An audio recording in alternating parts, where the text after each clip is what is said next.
people, I'm only gonna say this once. FanDuel, NBA playoffs, over, under, boom shakalaka. You guys bet in the playoffs on FanDuel too? That's our Wi-Fi password. Scam number 2. So that was very detailed. Yeah. Scam number 3. Fill out this survey for. That scam is so hot. Scam number 7. Profile. Yeah, that's what I did. That's very doable. Yeah. I like the ones that are doable. All right. Hey, we're reviewing 20 scams in 20 minutes. Check it out. Scam number 1, refunding. The refunding scam is simply convincing a company that they fucked up, didn't send you the product they were supposed to send you, so you keep the product and they send you your money back. So, what's the first? Oh, I get it. I know you do. So the first scam is he's saying just you order whatever, you order a laptop, or probably not going to do a laptop, but they'll do something. So worth $200 or $300, you get something for $300, and then they deliver it, and you say, "I never got it." Never got it. And Amazon is king of just give you the money back. Just give it to you. Do it, and then they count kind of. All right, you got no strikes against you, man. Whatever it is, we give you the first one. It's funny because if you can rotate delivery, if you can rotate addresses where you can legitimately order 2 things or 3 things to this address and say I never got them, and then go to use a different identity and a different address. If you can continue to do that, you could do this forever, right? Yeah, you could. Like you could. That's where it breaks down, right? Like nobody's going to be able to turn this into a full-time gig unless they are just constantly ready to have stuff delivered to different addresses. It's definitely a come up. They're just like anything, it's the effort. Yeah. Sitting down, coming up with this address, that address, all these addresses that you have control over, that you can receive this stuff, and then you have to turn around and resell that stuff. What's the profit margin in that? Or you have to sit outside. I knew a guy who was, this was a credit card thing, but he had like a Cadillac, right? Like real nice Cadillac. And he would park the Cadillac down the street, and then he would order a credit card. So he'd get your information, you're some lawyer, rich lawyer or somebody, he's got your information, he would apply for a credit card. This is when the spoof app first came out. So he had a cell phone that made it look like he was calling from your cell phone at your address, and then he would apply for a credit card using your information, and they would approve him. This is 20 years ago. They would approve him, and then they would overnight. This was when they were overnighting the credit card. So you get a $20,000 credit card. They would overnight it. He would park down the street and wait for not Amazon, but for FedEx to show up. Yeah. And as they were driving or drive by him, whatever, as they pull up and stop, they go get the package. He then pulls his car up and pulls in the driveway. And so the Amazon or the FedEx guy or UPS guy would get out and head towards the front door, and he's in the driveway grabbing the trash cans or something. He'd be like, "Hey, is that for Brad Johnson?" And they'd be like, "Yeah, I'm Brad." They go, "Oh, here you go, Brad." He'd sign it. "Thank you." Turn around, walk over, play with the trash cans, move them, wait for the guy to leave, sit in his car for a minute or open it up. And then the guy drives off and he jumps in his car and backs up and leaves. He's got a $20,000 credit card. He could then turn it on using the spoof app. Credit card thinks you're calling from this guy's phone number, and activate it, and then he'd go and buy some gas with the card, and then he'd go to the mall and run up the credit card. So, that was bad. I don't know if something like that still works, but it sounds like the same thing. If you're willing to wait down the street for Amazon to pull up, deliver the package, get in the Amazon vehicle to drive away, and then you pull up in your car, grab it, the what are they called? Porch Pirates. Porch Pirates. If you're willing to do that, the problem is most Porch Pirates, what they get is 2 books that they don't know where to sell. They get when they're grabbing the Amazon stuff, they get nothing. Yeah. Like they get stupid shit. But this way, if you could, exactly what's coming to exactly. That pack. You get a $900 laptop or a Game Boy or whatever you can get that's some electronics or something worth $800 that you can put on. And then if you actually ran a website Or, eBay. You just put it on eBay and you start selling on eBay. You're at a 30% discount. If you did it, the problem is that's such a business. Right. Like, first of all, you could get grabbing these things off the. Maybe you could. Now think about it. If you had an ID, if you had the ability to get an ID, and the package went to a house, in the ID, even if somebody said, "Hey, dude," you said, "No, it was an accident. I used to live here a few years ago. I ordered this through Amazon. I accidentally clicked the wrong button, and they sent it to my old address. Here's my ID. Yeah, right up to the door. And This is mine. I'm sorry. I'm not stealing. I'm not doing." They'd be like, "Let me see your ID." "Oh yeah, you're good. Yeah, that's not mine. I didn't order that." "Okay, just making sure. I didn't want to, it's for my kid. Whatever." So you get in the car and so if you were willing to say, "Hey, I'm going to set up an eBay account and I'm going to set all these things up on eBay at a discount, and I'm going to do this continuously," but that becomes a real business, and most fraudsters don't want to work. right. Like you could make $1,000, $2,000 a day if you were willing to do that, and you set it up. But that's a full-time job. But then that becomes work, That becomes a full-time and job, they're scamming to avoid right? the work. It's a lot of money. Even $1,000 a day, that's a lot of money, bro. That's $30,000. I mean, if you're working every day, which I don't know why you wouldn't, but that's like $30,000. But there's a potential of maybe getting grabbed. But what are you really going to get grabbed for? How many times do you get grabbed? The problem with a lot of the guys that do this type of thing is they don't want to work. They don't want to work. So they're shortcutting everything. Yeah. And they're risking. When you shortcut, you risk. Yeah. And your back's against the wall, so I need this address, so I'm using my next door neighbors. Right. And there's that link to you and everything. Yeah. I'm going to use my sister. I'll go to my sister. She'll let me get. I can get a package there, and then if people see me there. Yeah. Okay. That's only a few packages. Yep. What happens is that whole scam. You've got maybe, if you're extremely innovative, you've got 2 weeks to a month of that working before you're like, okay, now it's straight. I've run through my relatives. All my friends. Now I really have to be a porch pirate, ordering these things in different identities, names, with different credit cards. Like that's a lot of work. So Well, just like everything, it becomes a job, yeah, and they don't want to work. So that's why they What have do to you think move on to the next thing. the risk tolerant or the risk is, like the jail time potential for those? It's so all of that stuff is third-degree felonies. So that's a What does that year, mean? third degree. So that in state it goes level: third degree, second degree, then first degree felony, and like that kind of stuff is property crime. It's not that big of a deal, right? without a doubt. Right. Plus the likelihood that you get caught is especially if you have it. To me, if you set up a crime, what if they show up? Like it's like, what did I get? I got a $400 whatever. I grabbed it. I ordered it. Like Amazon didn't say that. Right. The guy that I ordered it, like here's my ID. Or even if you don't have an ID, it's like, okay, you need somebody to complain. Yeah, I understand. It went to Colby Johnson's house, but it's to Brad Cooper. I'm Brad Cooper. Right. Colby's not complaining. He didn't order it. I see what you're saying. Brad But Cooper didn't. But so the only way they would get hot with that type of is if it was that scheme was hot. So Right. they're looking for. If it's a neighbor that looks out and sees you grab it and writes your tag number down, and even if they pulled you over 2 weeks later or came to your house and said, "Yeah, we got a photo," they took photos of you grab it. "Yeah, I had ordered a package. It went to I lived there a few years ago. It went to," like, most likely the cops are like, Right. "Okay, we don't even know what was in the package." Right. Like, to me, that's actually getting caught by the cops even if you get arrested, you're getting right back out. Like, Yeah. I don't think that you end up getting a year. The only way you end up getting a year is if they end up putting together some kind of a case through multiples, Right. and they get to your house or they get to your eBay account and they go, "Oh, you've turned this into an enterprise. Yeah. Like you've got $500,000 worth of goods on eBay. We checked your account. You've sold $500,000 in the last 2 years. Right. You're making $1,000 to $2,000 a day. And in state, they call that scheme to defraud. Okay. So they would package it.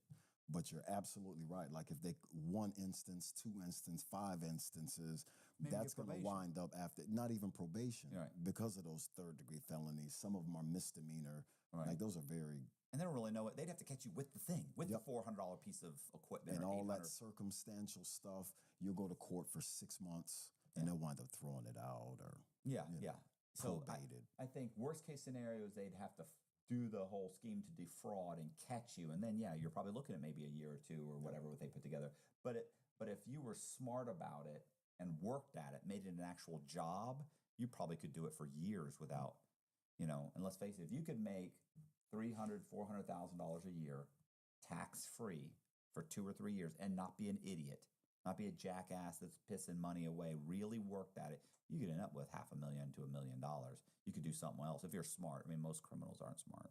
They're not. It's not that they're not. The guys that are even the smart ones, they get the money, and the next thing you know, they're driving $100,000 sports car. And you're like, what are you doing? You have no source of income. Or they're living in a penthouse. Like you're pissing away every dollar you have to prove to everybody you're successful, but you're really a fraud. Yep. And when all goes wrong, all your friends abandon you, and it all goes wrong, and you lose everything you've got.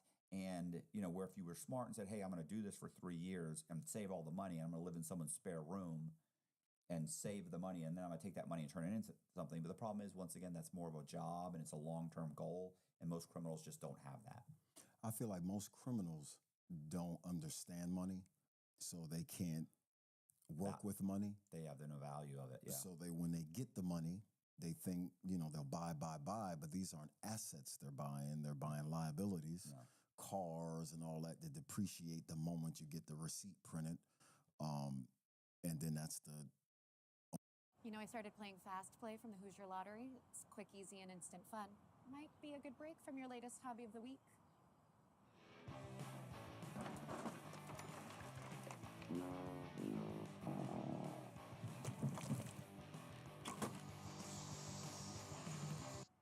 Could use some quick and easy fun for once.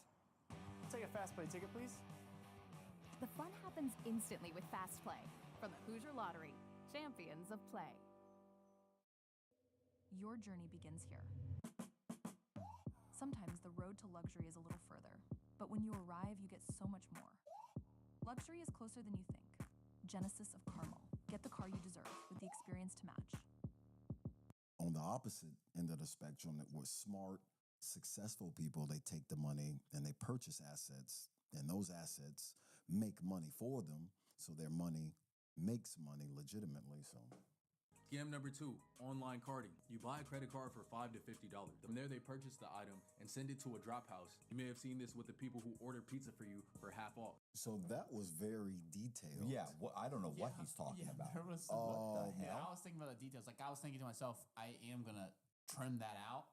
Some of the details, because I don't want to be like, this is step by step how to do it. Because in his description, it's like, this is not So a I- tutorial. You know what I mean? and I'm familiar with that stuff, and I was shocked at the detail in it. So the bins and all of that, that's where they go to get. There's these sites, and you go there to get credit card numbers. Right. And when the bin is, if you can see the first 6 numbers of the card, and that identifies the strength of the card. And they buy the cards, and they'll put them on the phantom cards, the ghost cards, and swipe for them. Or they don't have to do that. They can go straight on, like what he was saying, get the proxy, the VPN, hop online and order this stuff and rock out. But I'm familiar with those stuff way back, and I've heard of You can buy pizza for 50% off? No. Some website you go to somebody, he orders your pizza for 50%. No, everybody knows a scammer. So you just I don't know any scammers. Well, you're not anybody. Right. So, okay. So But yeah, so you have a friend and you know he's a scammer, a swiper, and he's got access to all these cards. He'll probably get the $10 cards to do the pizzas and the wings and all of that. But he made it sound like you can call somebody, you give them 50%, they order the pizza for you, the pizza shows up. No. although there are like Facebook Messenger groups Right. where guys offer to do paperwork, documents, Yeah. statements, bank statements, and from those sites and the Telegram groups and stuff, you can get guys to do anything fraudulent based. Okay, so yeah, once again, you still have to show up to pick. You still need a drop house. Well, yes, and they're ordering stuff. They're ordering. So Yes, if you you still want, have to pick it up somewhere. Same. they'll The deliver same it to problem your with the house. other. I understand, but the it's pizza same. stuff. He said you need a drop house. He said you still need a drop house to go where you can have the stuff ordered to. Oh, when he's doing Nordstrom's and Yes. Apple and all that, you still need a drop house. Yeah, so that's the problem. It's the same problem as the first. The as same the other problem yeah. as the first. You ever read a headline and think, wait, that's not what I read earlier? Or hear a story that was covered two totally different ways and think, I wonder which one's telling the truth. We all know the news can be biased. Algorithms push stories that they think you want to see, and some outlets spin stories to fit a certain agenda. It's exhausting trying to figure out what's real, what's exaggerated, and what's just straight up misinformation. That's why I use Ground News. It's a news platform that doesn't just show you the headlines, it shows you the whole story. It gathers articles from across the political spectrum, tells you the bias of each source, and even lets you compare how different outlets are framing the same event. For example, the recent federal health agency layoffs. Left-leaning news described the layoffs as a major crisis, calling them a bloodbath that could harm important public health work like tracking diseases. On the other hand, right-leaning news saw the layoffs as positive change. They called it a win-win for taxpayers, which could save $1.8 billion a year. Both sides agree the layoffs and changes were happening, but they strongly disagree on what it meant. Ground News lets you compare these side by side so you can actually see the bias and decide for yourself what to believe. You can also see things like how news sources are covering a particular story, political leaning of news outlets, and the blind spot feed where you can see stories that are disproportionately covered by one side of the political spectrum. In a world of clickbait and echo chambers, having access to all perspectives is more important than ever. That's why I love Ground News. It helps me cut through the noise and stay truly informed. And right now you can get 40% off the Vantage plan for unlimited access. Just hit the link in my description, ground.news/inside, and start seeing the news differently today. Scam number 3, fill out this survey for a free TV or free Roblox or Robux, Clash of Clans, whatever. This is just a scam to get your credit card information. So how does you spend 10 minutes filling out the survey? You've invested so much time that when they tell you, oh, you just have to pay a $1 shipping fee with your credit card, you say, fuck it. And now they have your information. Very smart. Huh, what? Very smart. What? That's the bait. The hook and bait. I mean, yeah, the $1. Yeah, I'm not, yeah. You just throw and it's the iPhone giveaway, the 60-inch I just TV can't giveaway. believe anybody falls for that. And that's the nature of the Here's scam. one. I don't know how I came across this guy. It was like a YouTuber who got taken down or whatever, and I was making satire videos on another channel, and someone reached out to me. But anyways, there's these people that create Roblox channels, and they give you like Roblox. It's a video game that gets kids play, or Fortnite, free Fortnite V-Bucks, free, online currency for the game. So all these kids go to these YouTube videos, and it's like, if you want 1,000 or 1,000,000 free things, like this is all you got to do. You click on this link in the description, and it sends them to it's like a specific link that sends them to just fill out surveys. But the companies will pay like a very small amount to fill out surveys, but they're not filling out the survey for their own good. They're using this guy's specific affiliate link where they're basically filling out a survey for him. So he posts a get 1,000,000 free Robux video and gets 1,000,000 views, and 20,000 kids click on there and fill out the survey for him. And someone was showing me the backstage of it all, like all the payments that were coming in. And this guy was making a couple $100 to $1,000 a day just by posting videos that you're like, this is stupid. Like, what's the point of it? But he's just getting all these kids to click on these links and fill out these surveys for him. These kids that are like 8, 10, 12 years old that don't know any better. And then they never get the E-Bucks or whatever. But I love it. I love like the thing to me, I can understand getting the survey information because so I'll tell you what I used to do. This is all way before this. I would run an ad. So we would run ads, and is there still a flyer? Remember the flyer? I remember the flyer. The flyer. Yeah, there isn't. No.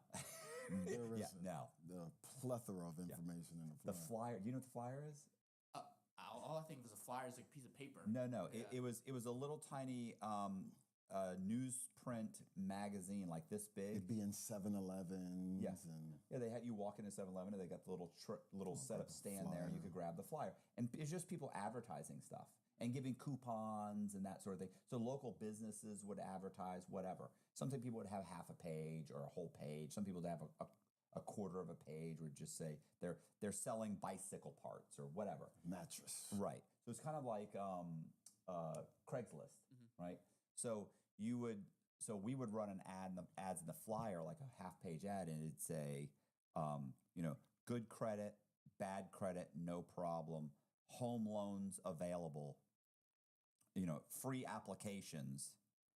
Free would be really big and like red, and then it'd have a phone number, and so people would call because they think. They'd say, hey, what is this? You're giving away home loans. Or I'm like, giving them away. You have to qualify. So you would just take mortgage applications, and then we see if you qualify for a home. And then I'd say, let's take the application. And then they'd fill out a mortgage application.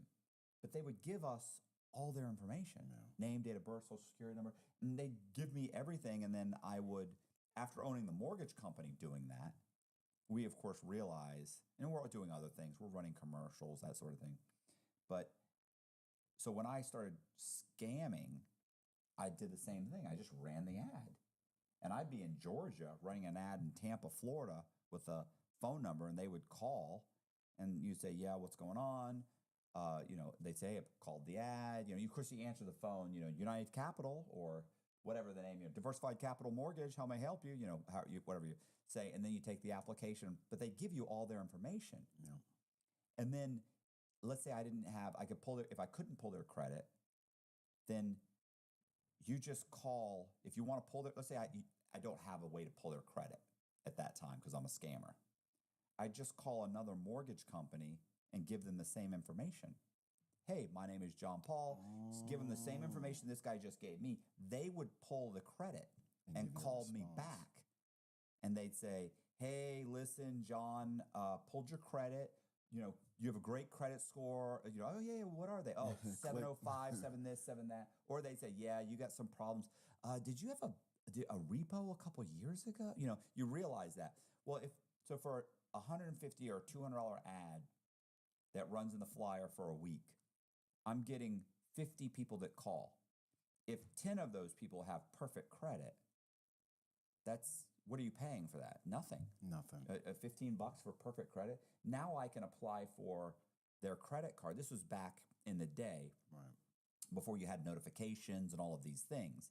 But you could pick up the phone and call, and I'm giving them their information. Like let's say, not that the credit card company would call their office, because credit card company's not going to call the You could say, I work here, whatever. But I'm giving almost all the same information except for maybe the address. And that's on the credit. It is on there. The last. It is, but what you could say is, you could also say, if you fill out the credit application, you could also say, give them all the information from their previous, and then give them an address, let's say in Atlanta, and a new job in Atlanta. And that way it looks like you just moved 3 months ago. Right. So yeah, he does have a new address, but he's also got a new job. He obviously moved. He's got a 750 credit score. They're going to give you and you gave them the phone number to call and verify, not that they're going to, and they're probably going to approve the card. They're going to send you a $20,000 credit card to wherever you want. That's how it used to work. Or you could do it down the street from the person too.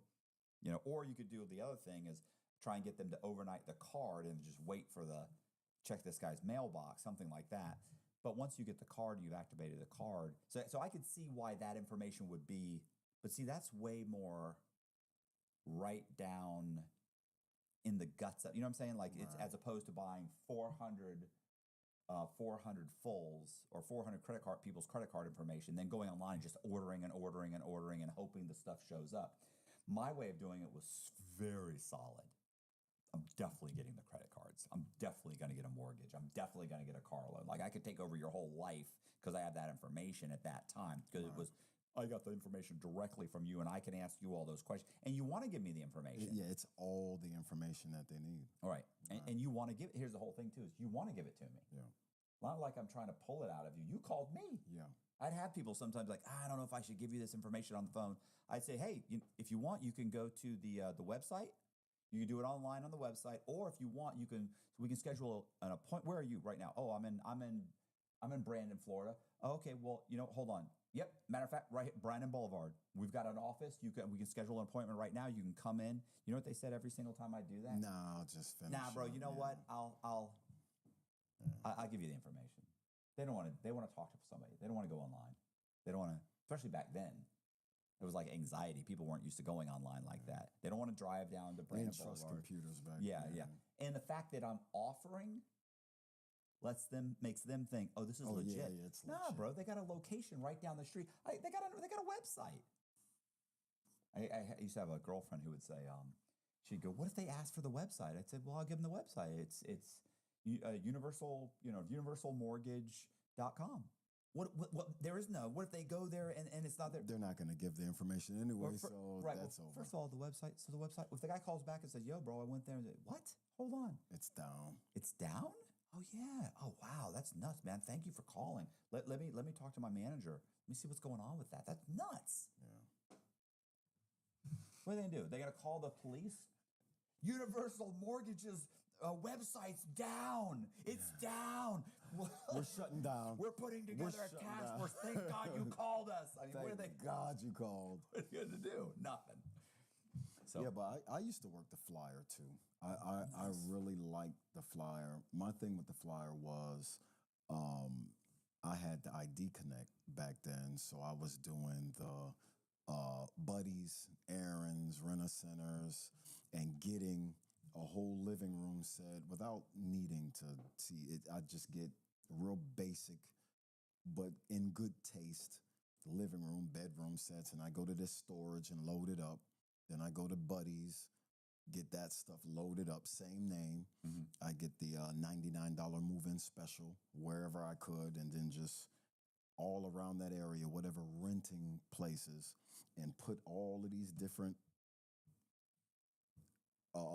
furnitures and all of that in this storage, and then I'd hop right on the flyer and I would sell it. I'd have 5, 6, 7 different profiles, 2 different phone numbers. So they're delivering the furniture to this rented apartment. Yep. At And 12 you're o'clock. selling it directly back out of it. So they You're not even moving it to a warehouse. Yes. Oh, you are? Aaron's is coming at 12 o'clock. As soon as they leave, within 30 minutes, I got 2 guys and a U-Haul packing that stuff and putting it in my storage, because at 4 o'clock, I got Rent King coming. And they're not, that stuff isn't in the house 30 minutes. And I've got that moved to and I always have the same kind of standardized stuff I'm selling on there. Yeah, It doesn't matter the You don't color. want to get caught with like a red leather couch you're never going to get No. rid of. No. It's too, But it's the same ad. So great furniture, gray leather, such and such. And I may not have that anymore. I still got the ad in there. Yeah. Oh, no, I don't have the gray anymore. But I do have, but if you give me 4 days, I can get it. well, those are specialized Right. orders. You got to go with it's like when we would flip houses, like you painted all the houses basically the same colors. You know what I'm saying? Because there's some, like you don't paint the house green, something crazy because people don't like you. There's standard beige, black, not the house, but I'm saying if you're getting furniture, it's like you're getting beige, you're getting very Earth neutral, tone, yep. neutral, yeah. But see, that sounds like a job. That sounds like a lot to, once again, that's work. Yeah, and it is, but I delegate work very well. So $100, $75 a piece gets 2 guys. The storage is monthly. All right. And then each place has their down payment for whatever you're getting. God, if you had credit card, I mean, if you could get fake IDs, bro, you could fucking pack that place. Yeah. Pack it. And did. You get a couple, you get some place that's 4,000 or 5,000 square feet and give me a month and a bunch of credit cards. I'd be tripping over crap. A laptop in the bathroom for you. Especially the renting the place. You could rent like an Airbnb. Well, now you're probably You the never 99. Yeah, never poop where you. So everything's paid with cash. that I have to close my eyes. Yeah, at. you don't want the vacant apartment, the $99 a week vacant apartment where it's got no furniture in it. That's better because you don't want people. People are going to show up. The movers are going to show up and be like, "There's already furniture here." They know. They probably already know the scam. Like they'll probably call right there. Yeah, listen, man, this guy's got already went. You know, I had a rent-a-center place call my ad and was like, "Bro, just give us back the click." Cancel that ad. Walking out the door right now.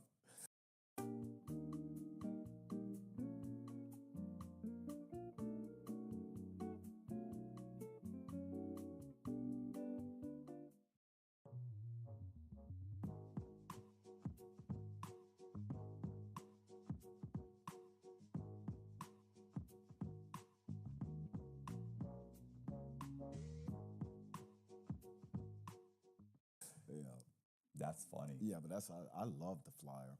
I was also doing what was the place called? Mattress Firm. They had a check system that was called Scan back at that time. So all they did was they didn't verify funds. Obviously, they kept track of those numbers at the bottom of the check, the routing account number. So they want to make sure that that set of numbers isn't delinquent in our account. So I could literally, when I printed up all my checks, they'd print up in a sheet. The next sheet would I just move one number and sequence the number, and I would live at Mattress Firm. So I would sit outside, look at a couple that's going in. They look like they smoke pot. They look kind of hip and cool. And be like, listen, man, I got a guy that works in a warehouse.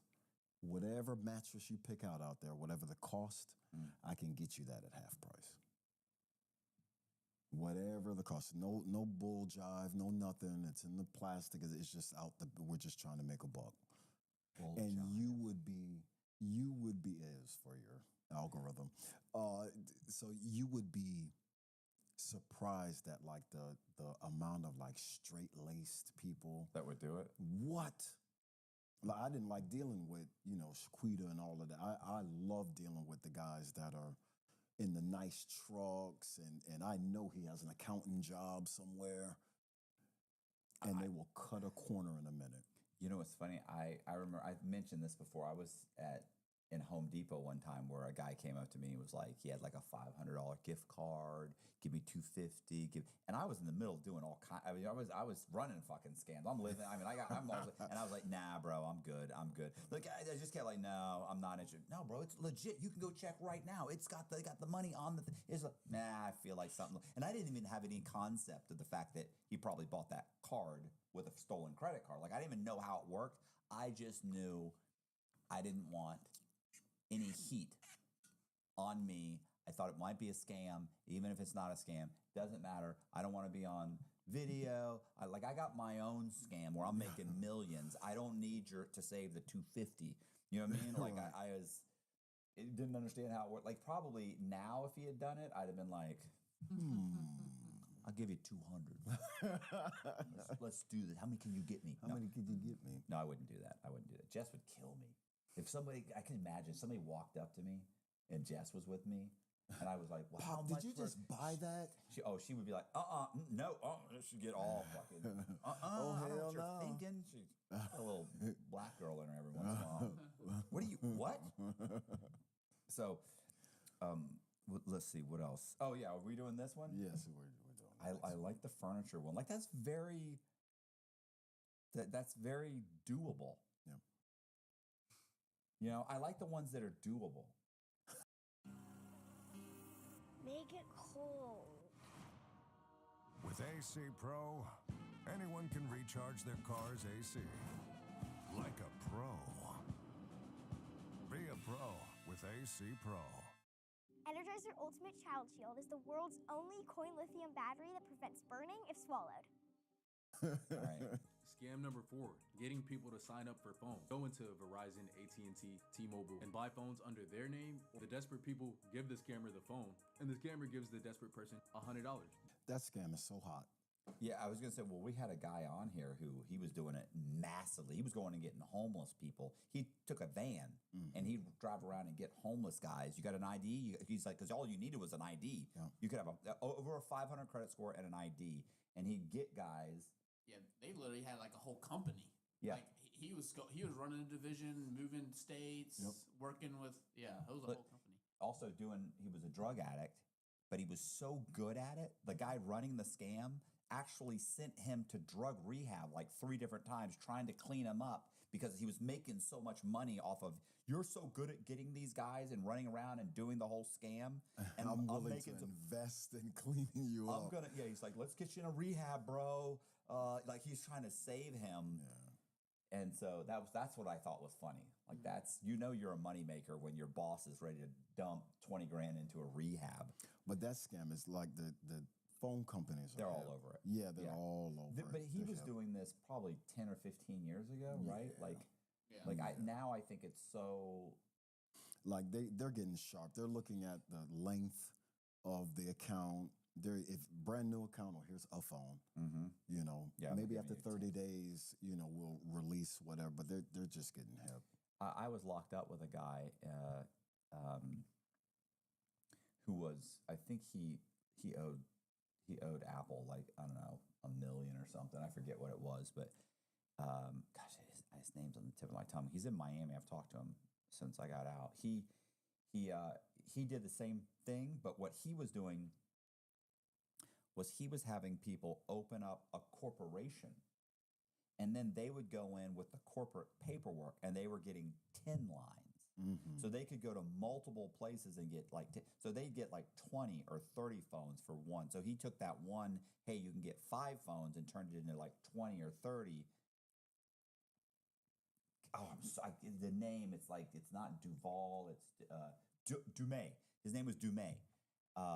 Anyway, so yeah, he would do that, and I think eventually they caught him. I don't know. They've changed that system. So now, but that was at that time. I don't know what it is now. Yeah. So now, each place has such limited capabilities of what they can do. Right. Like you come in, you scan an ID, and then they hit on the tablet for all of its functions. But all of that stuff, they're getting approved for it. All of these AT&T, Verizon, they're just kind of satellite companies to Big Brother now. So you're not going, like you go here and do this, you go here and do that. Well, they know, this and what's happening. It's all being connected. 6 just walked in. 6 just walked in the store. There's emails. There's don't sell him anything. Could you imagine you walk in there and you walk up and they go, "What's up, 6?" Nothing. Just want to know if I can get a glass of water. Nope. Thirsty. Nope. Thirsty. You can't buy water in here, 6. Scam number 5, the bank loading scam. This is the scam you see on Instagram where someone says, "I'll put 10,000 in your bank account today. Just give me half." They do this by finding the account and routing number of any legitimate business checking account. You print them on a check, and they will load 10,000 into that bank account. The other people are involved in the scam, right? Like, I'm giving you this fake check. Right? Is that right? Like, you're in on it, right? Like, I'm giving you a fake check. Yes and no. It depends on the scammer and his story. Because all of it's going to be, it's not magic money. Right. It's coming from somewhere. And like he's saying, remember I was just saying I'd go to the different mattress places and change up the number. Right. Well, it was using programs like that, VersaCheck, CheckSoft. So the reason why they're asking, hey, you got a Navy Fed, hey, you got a Chase, because they know their policies. Right. They know that a Chase-to-Chase check, their clearance time is different. They'll clear that within 24, 48 hours because it's our bank. We'll clear it. Then down the line, they're still doing their verifying and hey, I didn't write that check. So then that's when it minuses. But because it's Chase-to-Chase or Navy-to-Navy, and the fraudulent comes in because obviously they created that check. Even though the routing number is right, the account number is correct, they created that check. So you're definitely going to be liable for that. Well, what's interesting is I think I might have already told you this, that one time I got a phone call. Well, I got an email from somebody who said, well, first they hit us up on Etsy. I have an Etsy account where I sell paintings. So they hit us up on Etsy. I also sell signed copies of my book. But they hit us up on Etsy and they're like, I really like this painting. And it was I forget how much, maybe $600. So it's $600. And because I forget the exact numbers, but let's say it was $600. And they said, hey, is there any way we can do this off of Etsy? Like, sir, here's my email address. They hit me up on the email. And then they were like, look, I'll send you the $600 and I'll get a cashier's check. How much is it? Can you please include, shipping and everything? Yeah. So send me $600, includes shipping, or $700, whatever. So they sent me a cashier. They said, I'm mailing you a cashier's check. Okay, cool. I think the reason was they didn't have a credit card. That's why they wanted to do it just by a cashier's check. So it was like, okay. So they had a reason and it made sense. So yeah, send me the cashier's check. So I gave them an address to mail the cashier's check to. And then just before we got the cashier's check, they hit me up and said, oh my gosh, my uncle is the one who got the cashier's check. He was supposed to get a cashier's check for the $600 and another $800 for my brother. He's older. He ended up getting one cashier's check for $1,400, let's say. But I really need that painting because it's for my son's birthday. Could you do me a favor? Just go ahead and deposit the $1,400. Have you heard this? The $1,400, and just send me the painting and then mail me a check back, or can you just cash at me the money back? I, of course, read the email and immediately thought, like, nice. It's funny that you would end up doing this with me. Yeah. And I tell Jess, I remember, never forget, we were sitting in the Starbucks line at Starbucks ordering coffee. And I go, listen to this. And I read it off to her. And she goes, oh, wow, that's trusting of them. She's like, and I went, what? She said, no, I mean, it's like super trusting that they're okay with you just sending them cash apping $800. She's like, I mean, obviously you'll do it. And I went, no, it's a scam. She said, how's it a scam? And I went, the cashier's check is fake. It's a fake cashier's check. I'll deposit it and it will clear immediately because I've had my account so long. Your relationship. Right. So they'll clear it, and before the bank knows, I'm going to have sent them back the $800 cash app. And I'm like, because the bank will immediately give me maybe not all the money, but most of it. And really, to be honest, in a few days, they'll give me all the money, probably before they even realize it's a fake check. Oh, absolutely. So she was like, yeah, but but the bank doesn't give you the money. The bank only gives you the money once they know it's real. I said, no, baby, that's not how it works. So I explained the whole thing to her, and she's like, are you serious? And then I ended up dragging it out for like a week or two, fucking with the person. I gave him a hard time. But I've been hit up by that scam 6 more times since then. Yeah. So it must be everywhere. They're going through, and there's videos on it too. They're going through all of these small business kind of like Etsy places where the individuals are selling items, and they're saying, hey, I want to buy your thing for $200. I don't have a credit card. Can I just mail you a cashier's check or a check or whatever? And then when you get it, most likely it would have been better if they'd sent me that, and then if I was them, I would have waited to get it. If they'd done it this way, if they'd mailed me the cashier's check, and I was like, whoa, it's for way too much money, I would have then said, yo, bro, you made it out for too much money. They would have said, then we could have had a conversation where it was like, what are you talking about? It's for this much. No, it's not. Then they would probably lose the average person. You've got a good heart. They would lose if they sent it and I anonymously get 1,000, not anonymously, but you don't send too much money. I might just egg your calls and emails now. I'm thinking I got over on you. Okay, that's true. But I think that for me, I would have been like, yo, you sent too much money. Yeah. I would have been like, no, I thought you said blah, blah, blah. Or I would have said, hold on, let me check with my wife. Holy shit, bro. My wife fucked up. She sent too much. She got the thing and I didn't even look at it, man. I'm so sorry. Can you just deposit it and just cash me the stuff back? Because it would have been more, the way they did it felt scammy. Yeah. Because before I even got the check, it was, hey, by the way, we made a mistake. And they had a whole thing written up. And it was like, it would have been better if I contacted them. Yeah. To me, because then they would have been like, what? Then they could have been like, no, what are you talking about? It was for this much. Let it happen organically. I think they would have had a better chance. And also, it was too high of an amount. Like a lot of these people, they get greedy, like $800, $1,000. It's like, what are you doing? If an extra $200-300, If it was an even $1,000 and you can see where you went and got a Right, because if they looks better. keep in mind if it was a painting, so I included the shipping.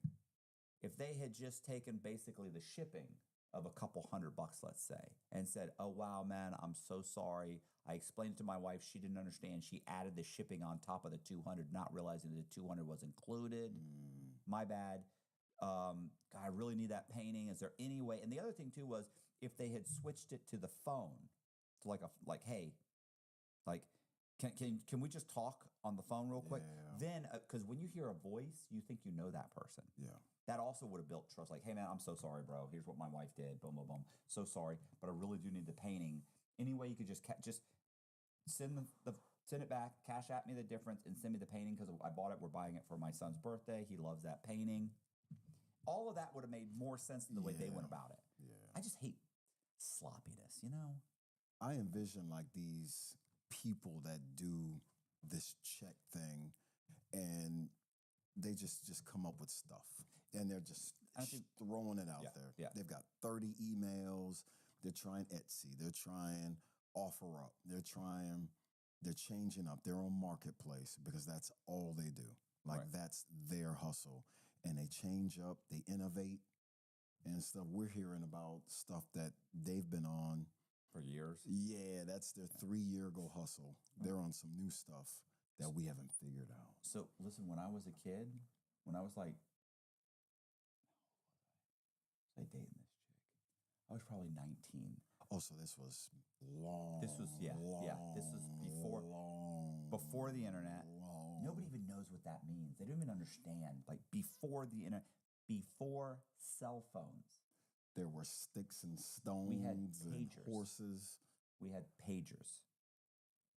Listen. Oh, I read about pagers and stuff. I'm not that old. 19 years old and I had a pager. And then when I first got it, I had to hide it from my dad. Wow. I don't know why. I just thought he would like hit it, right? Like, you didn't want him to think you were a drug dealer. I don't, it wasn't even associated with drug deal. You know who had pagers back then? Like doctors. People that you had to be doctors. I won't even say lawyers, like a doctor's. Huh? You're not that old. Yeah. They I had like grew up this with the sophisticated- pagers, but like you were important if you had a pager. Exactly. You were important for a few years, and within a year or two, it hit mainstream and everybody. And that's by the time that's when I got it. So I ended up getting a pager, and but that's irrelevant to the story, to be honest. Anyway, I was looking for a job, and so I go to the job interview. It's so funny because I literally drove by the building yesterday. It was in Temple Terrace yesterday. So drove by when I was looking for the places. Drove by that old building, and I remember, kind of glanced over and just remember. That's probably the only reason I'm remembering this. You might have heard this story before. I don't think I've told this though. I go there, I get a job. Matter of fact, you've got to have heard this. I know I told somebody this twice. You've heard it. I was dating a girl named Amy. I'm not going to mention her last name, although I want to. So Amy and I go to the job interview, and she's standing in the hallway, and I go in. And when I go in, I sit down. The guy's like, "Yeah, so you need a car." It's basically it was delivering and picking up, is what they had said. Delivering newspapers and picking them up. But it was called like the medical, like the Florida Medical Magazine, whatever. And I was like, okay. And they said, yeah. Well, right now what we're doing is we're just having you go out, and you'll go out and you'll deliver magazines and you'll pick up checks. I was like, okay. And I was like, okay, that's all I have to do. He's like, yeah, you just have to be able to keep in mind, nobody understands any of this. There wasn't just like Google Maps. Oh, there wasn't even, there wasn't even MapQuest wasn't even, he didn't even know what a MapQuest is. That was the first form of Google Maps. MapQuest. There wasn't even MapQuest because there was no internet. There were atlases. You open, or your map, you folded it out, you looked up the address. Sat it in your lap. You figured out. It up by the steering wheel. And the address, the street, or would have like a little, it's H17. You'd find H, the block H, and then you go, okay, so it's here. I'm here. I gotta get here. That's up by I-4, so I know how to get that. Get off on the Martin Luther King. Okay. Insanity, bro. I don't know how we found anything. I don't know how cars weren't just banging into each other constantly. So the point is that I would drive. So he said, all you got to do is find the address, go there. You show them the magazine. He said, we'll have the magazine. And he had a magazine he gave me, which was beat to crap. It was really beat up. Like, this is a magazine. It was like, this thing looks like it's been around forever. He said, yeah, give them the magazine, show them the magazine. And he said, we don't really have anywhere out this week, so this is just one for last month or whatever. But it looked like it'd been beat through hell, bro. And it was newsprint. It was just like something that'd been passed around. He's like, show them the magazine and then just pick up the check. And it was like, okay. Like, I didn't understand. He's like, and what they were doing is they were selling advertisement in the Florida Medical Magazine. Whatever. Okay, whatever. And that's all I got to do. Yeah, you make, I forget how much you made. And he'd give you gas money. And okay. So he gave us a few addresses. And then we called back after, So it was me and another guy. He said, I'm going to have him drive with you for the first day. So this guy, we drive around. We drive to an address in Brandon. We pick up, go in, show them the thing. They give us a check for $500. Made out to Florida Magazine, whatever. Okay. Drove down the street to another one. They gave us $500. Drove to another one. And as we're driving, so by the way, this is funny. One thing real quick is that my girlfriend was waiting in the hallway when I walked in and talked to the guy. And another guy walked in after I was there. So I'm being interviewed by you, and another guy walks in. And while we're talking, he goes, who's the chick in the hallway, bro? To this guy. And he goes, what do you mean? He said, I don't know. And he goes, yeah, bro, there's a fucking hot chick standing in the hallway. I go, that's my girlfriend. And he's like, oh, sorry, bro. He's like, nice job. And he's like, so these are very just, the one guy was probably in his 30s or 40s. The other guy was young. He was probably in his 25 years old. But they had a hustler feel about him. So they give me a couple addresses. Me and this other guy, we go and drive around, pick up this, pick up here, picking up checks for $500. We must have picked up a few $1,000s worth of checks. By the end of the day, we've picked up maybe $3,000, $3,500 worth of checks. Drive back, give them the checks. But on the way throughout the day, the guy I'm driving with, I'm like, how long you been working here? He goes, 2-3 weeks. And I go, okay. And I said, they're going to give me gas money? And he's like, yeah. I'm like, okay. And he said, what'd you think of those guys? And I was like, I don't know. I'm only 19. I was like, I mean, what do you mean? He's like, don't it seem, something seem fishy to you? This is an older black guy, by the way. He's probably late 30s, early 40s.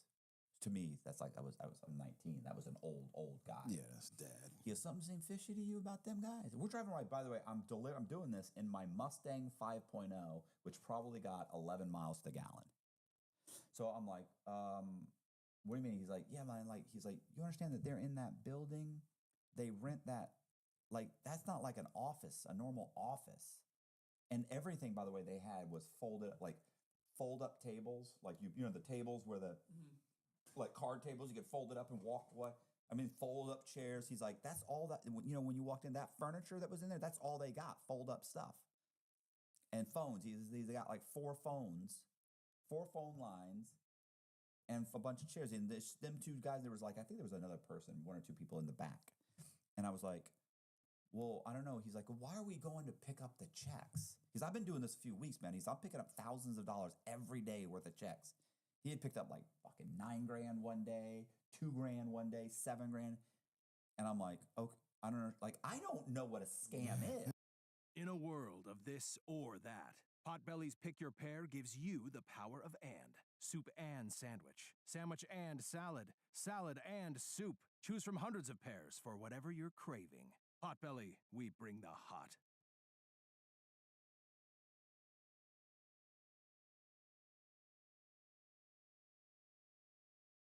I've had my eye on the Calden sectional and the Neo upholstered bed from the second I saw them.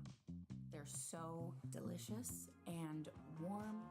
They elevate a space instantly.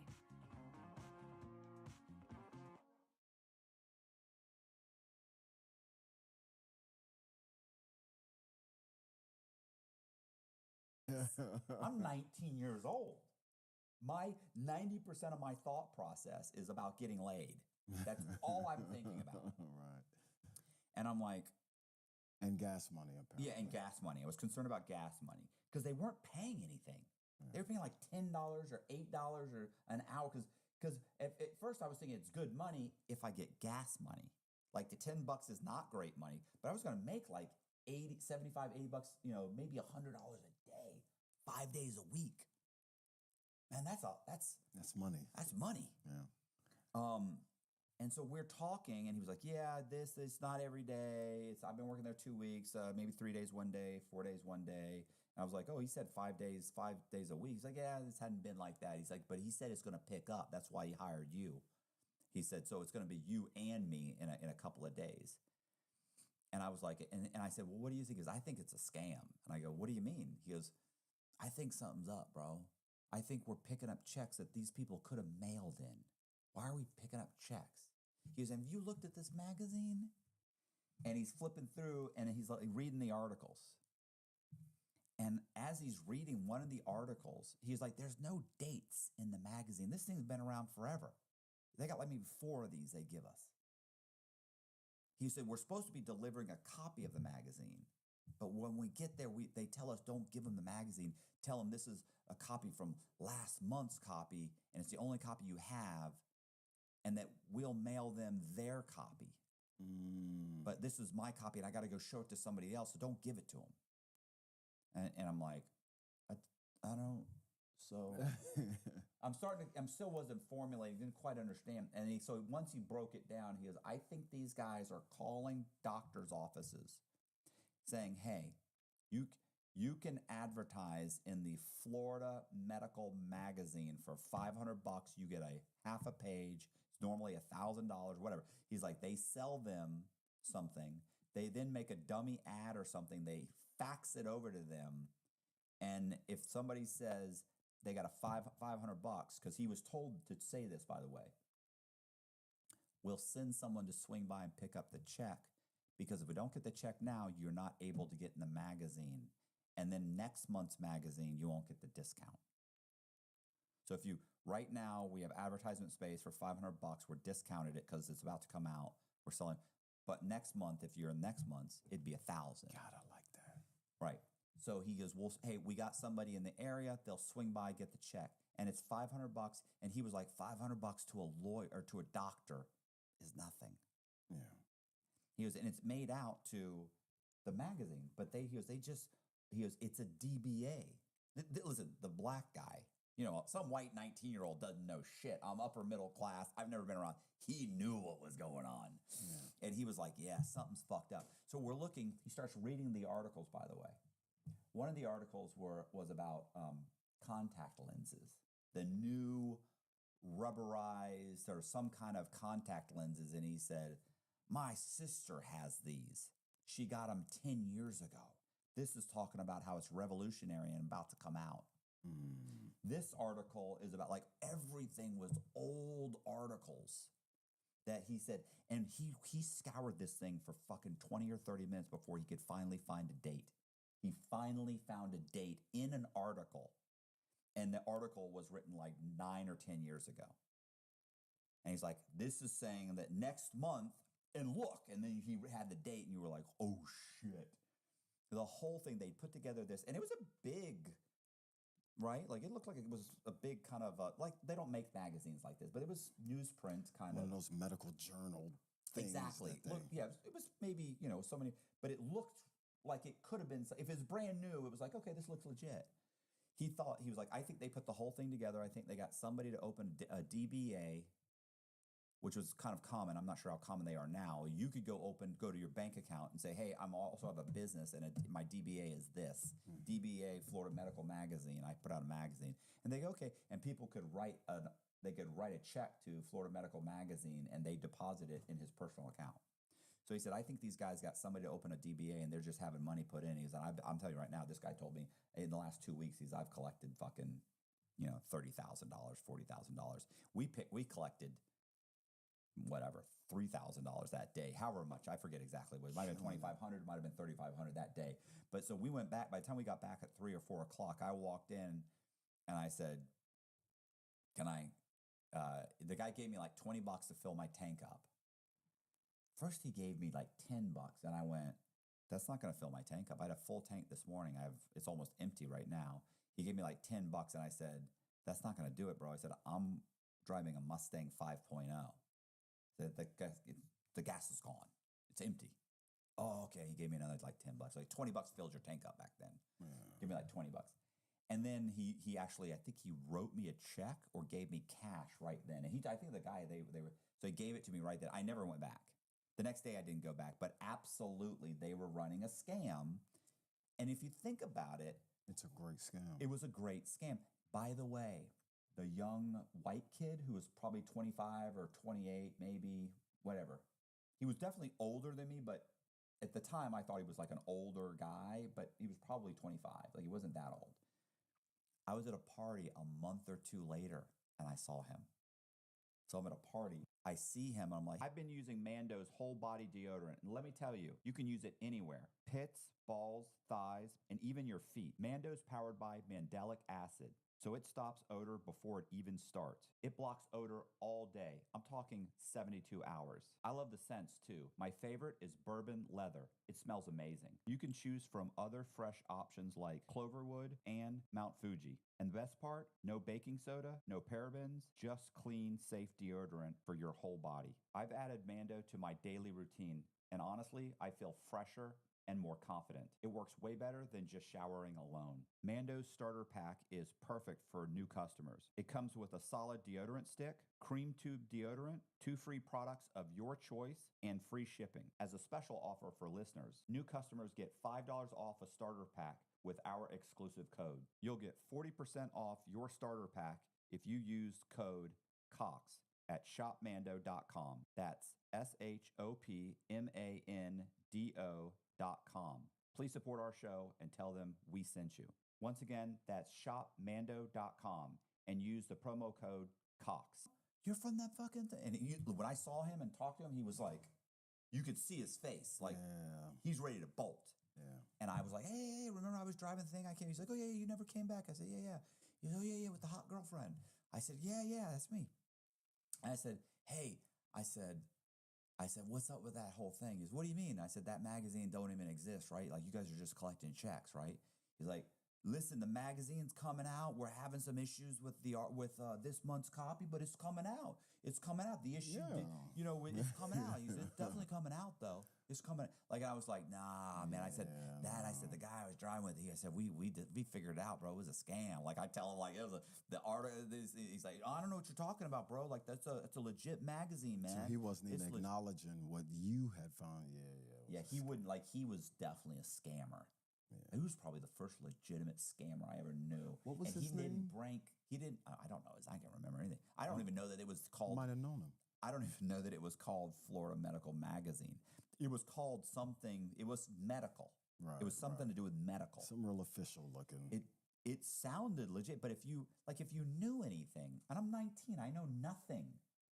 So I walked to this place, and I walk in, like, it didn't even occur to me. I thought it was paying you for something, sounds legit. I did think, like, I was like, that's weird. This is flimsy that they got this equipment. There's some phones there, and maybe they're just starting out. Like, I don't really know. Like, and I didn't really know what they wanted me to do. You're just ready to get a paycheck, man. Yeah, like, I have to do what? And he's like, yeah, you go pick up this. Like, we sell advertisement, blah, blah, blah. And it's like, and they had a whole thing. We just started out. We just got here. We're waiting for our furniture to come. So they had a whole story. But, of course, the other guy had been there for 2 weeks. It doesn't take 2-3 weeks for your stuff to show up, you know? So it was interesting, though. Like, looking back on it, I thought, wow, these guys are real scammers, bro. If I could turn back time, I'd get right and listen, guys. I know that you know that I know. You'd be great on the phone, too. You could have worked it, you know? Yeah, man. But once again, that was work. It was super lucrative. But and keep in mind, too, imagine back then, these guys wouldn't even put the money in to get a magazine, legitimate looking magazine. The truth and it was still working. Well, you know what the funny thing about that whole thing is? Legitimately, if you had a real magazine that you were issuing every single month, and you were selling advertise in it, and it was all bullshit, and the articles were being pulled from other magazines, put in there, what they were doing technically isn't illegal. Right. So these guys, and or you could, even if it was, well, that if you were actually issuing a magazine, there's publication rights. Well, well, yeah, but that's civil. I'm saying you're selling. I did have advertising. I sold you advertising. I did put a thing in here. I did sell. But of course, they're telling these people they have a. They're probably just. It's still fraud. Forget what I said. It's still fraud because they're probably just blatantly lying. We have #1 on the booksellers list 5 years in a row. Because they're saying they put these in medical offices and hospitals, and they probably said we have over a 500,000 subscription base, and these people think they're getting advertised. So that was wrong. That was wrong. That was stupid of me. It was a stupid thing to say. There's no way it's legit if they're lying, and they're probably lying to these guys. But these guys wouldn't. The kind of money they were making, they wouldn't even invest into reprinting those magazines. Like, why wouldn't you guys? But see, back then you couldn't do that. Now, I could put together an entire thing that looks exactly like a magazine, send it to a printer, they'd print it out, send me 100 copies, and I'd have less than $1,000 into that whole thing. I'd have, well, not 1,000 copies. They'd send me 100 copies, and then you're driving out picking up checks. You could give these people, here's last month's. By the way, here's last month's copy. Just wanted to show you. Your article will be like this. And it's already everywhere. It's everywhere. So you'll be in the next copy here. And that's the whole thing. If the doctor came out and asked you, what's our thing going to look like? You're supposed to have the magazine so you could do it. Luckily, nobody did that when I came. But you could do that now. They wouldn't even invest in that. They had a magazine that, I shit you not, this thing looked like it was a year old. And they were probably doing this for 2 months until people started complaining, and then they would leave.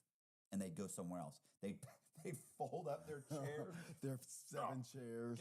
Get all 4 chairs and get a U-Haul because they don't have a truck. They throw it in the back of the truck. They probably just called me and say, "Cox, can we throw this in the back of your car? We're gonna move in locations." You got gas money? Yeah, I need gas money. I was gas money. Can my girlfriend come? Right.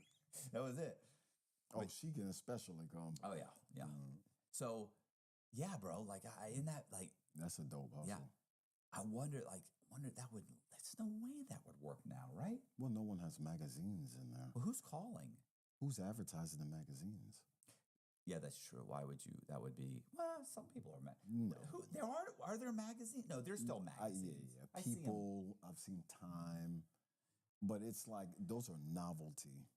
Like, people will buy them for magazines, for the coffee tables in businesses, for your magazine rack on the can. So they're paying these chicks or somebody to sit in the back room and just call doctor office after doctor's office. First of all, how are you even going to get in touch with anybody at the doctor's office? And they probably had a lot going on back then. No, I'm saying when you're calling and saying, "Hey, can I talk to the doctor?" Like, you're not getting the doctor on the phone. They're not getting on the phone. But hey, we sell advertisements. Yeah, okay, click.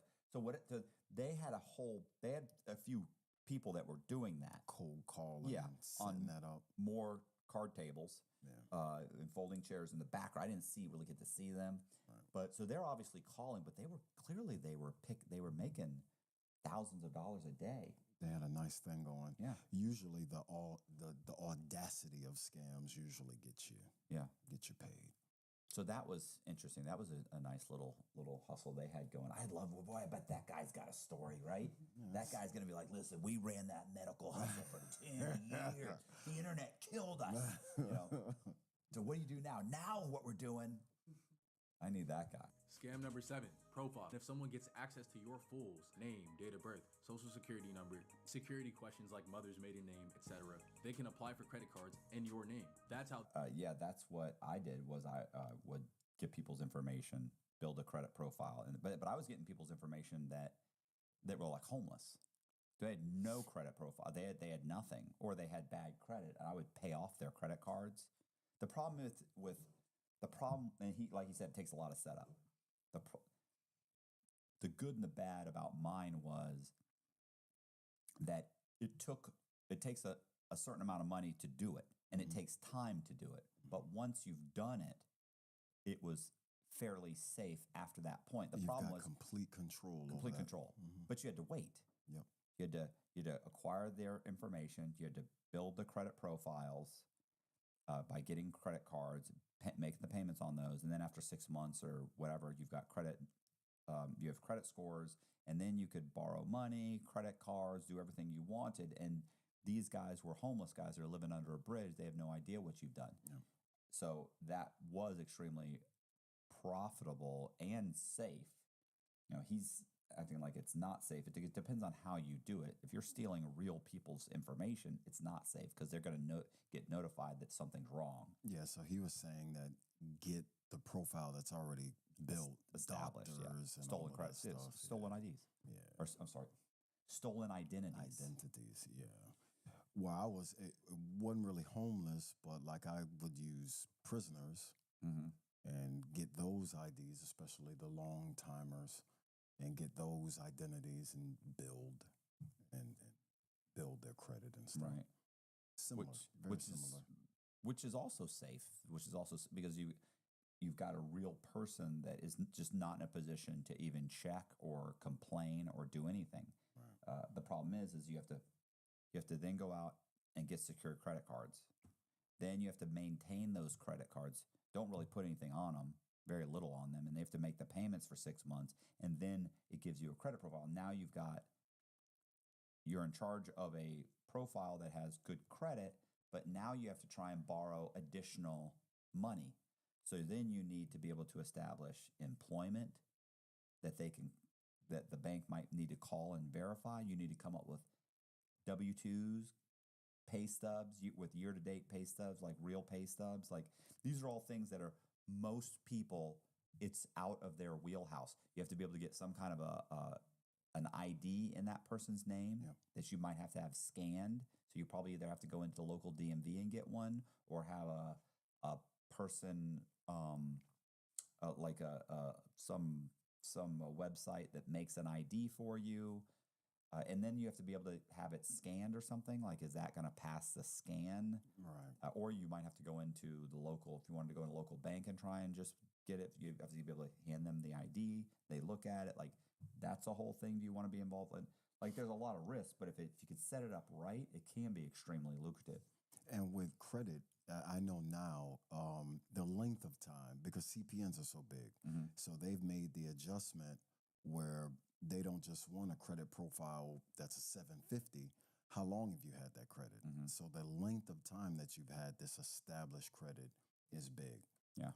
I've just recently, a friend of mine, he's young, he's 20, and he's got, just over a 700 credit score. But the length of time that he has, so no one wants to give him a loan, even though you have a good number, because of all this other stuff. And they've tightened down on that stuff too. So, well, scam number 8, spamming bank log. They essentially use fear and make you think someone's taking control over your account. Instead of sending your username, password, and 2-factor authentication code to the actual bank, you're sending it to a scammer. So that one right there, I watched a video where this woman who's 60, 70 years old, let's say, she gets a phone call from her bank, SunTrust, and she was with SunTrust.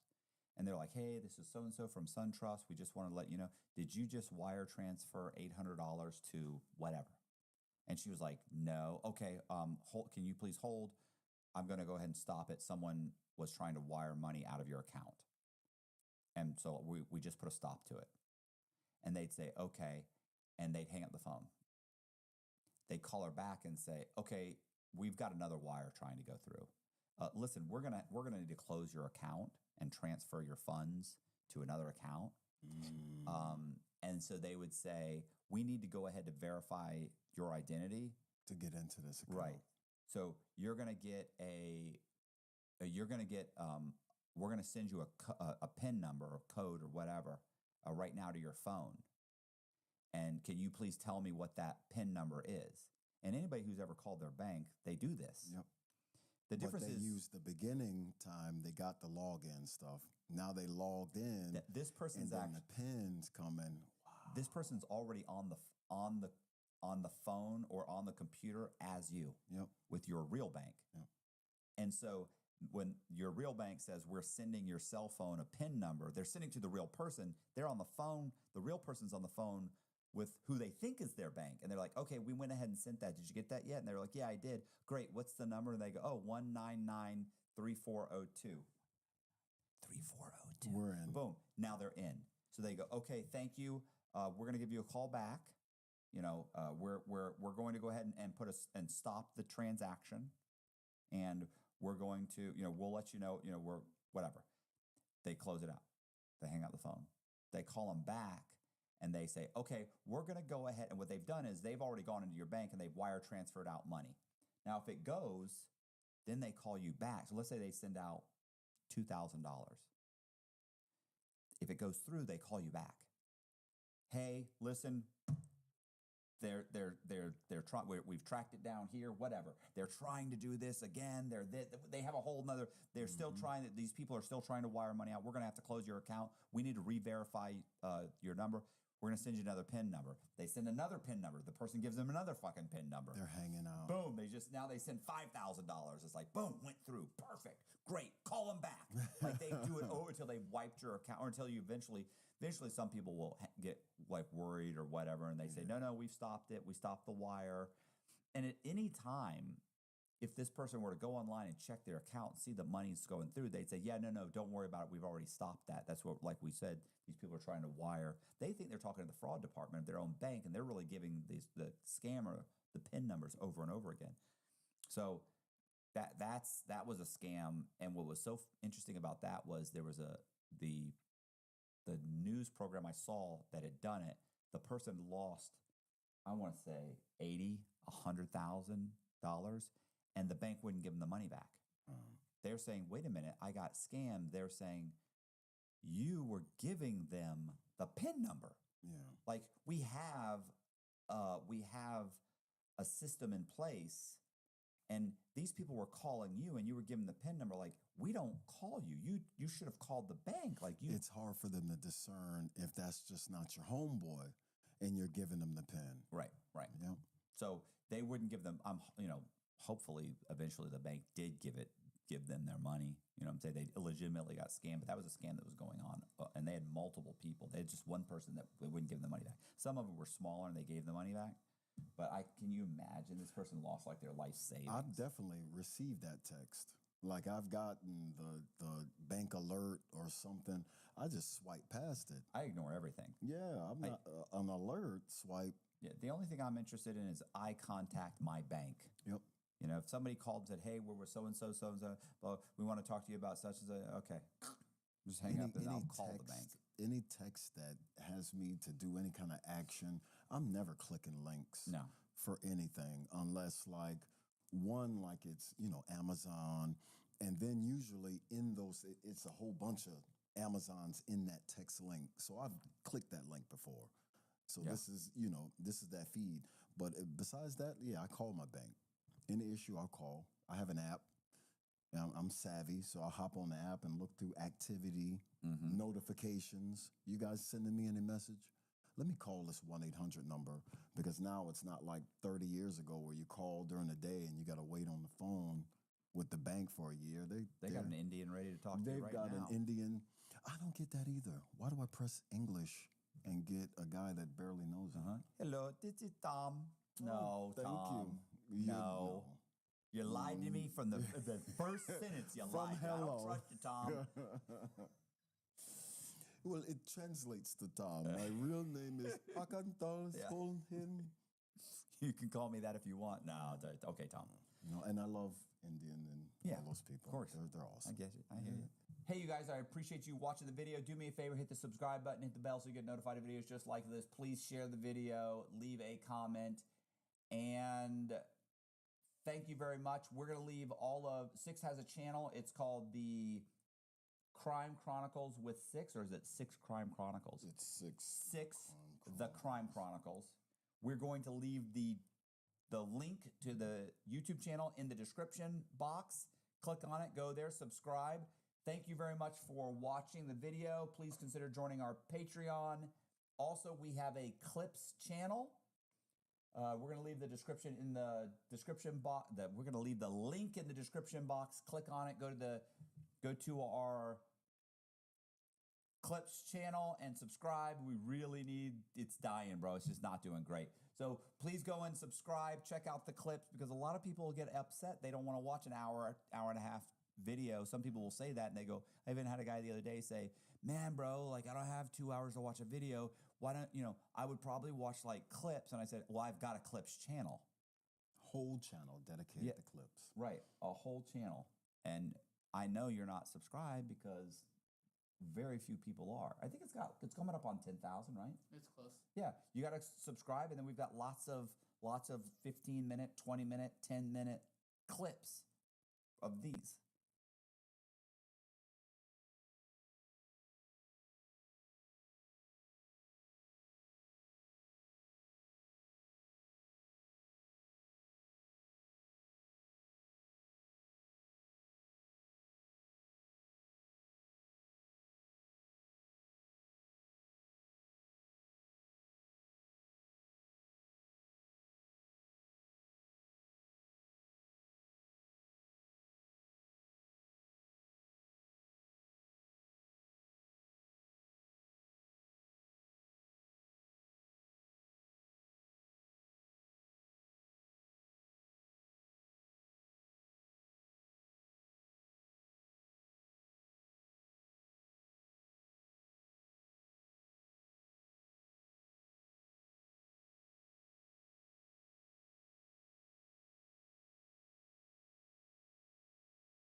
The secret to my success?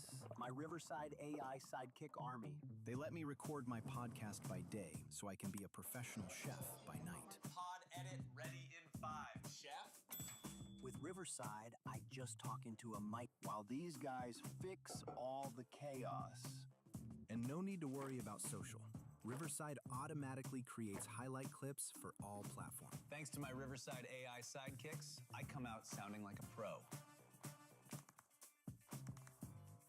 Create like a professional. Edit with AI. Share in a snap.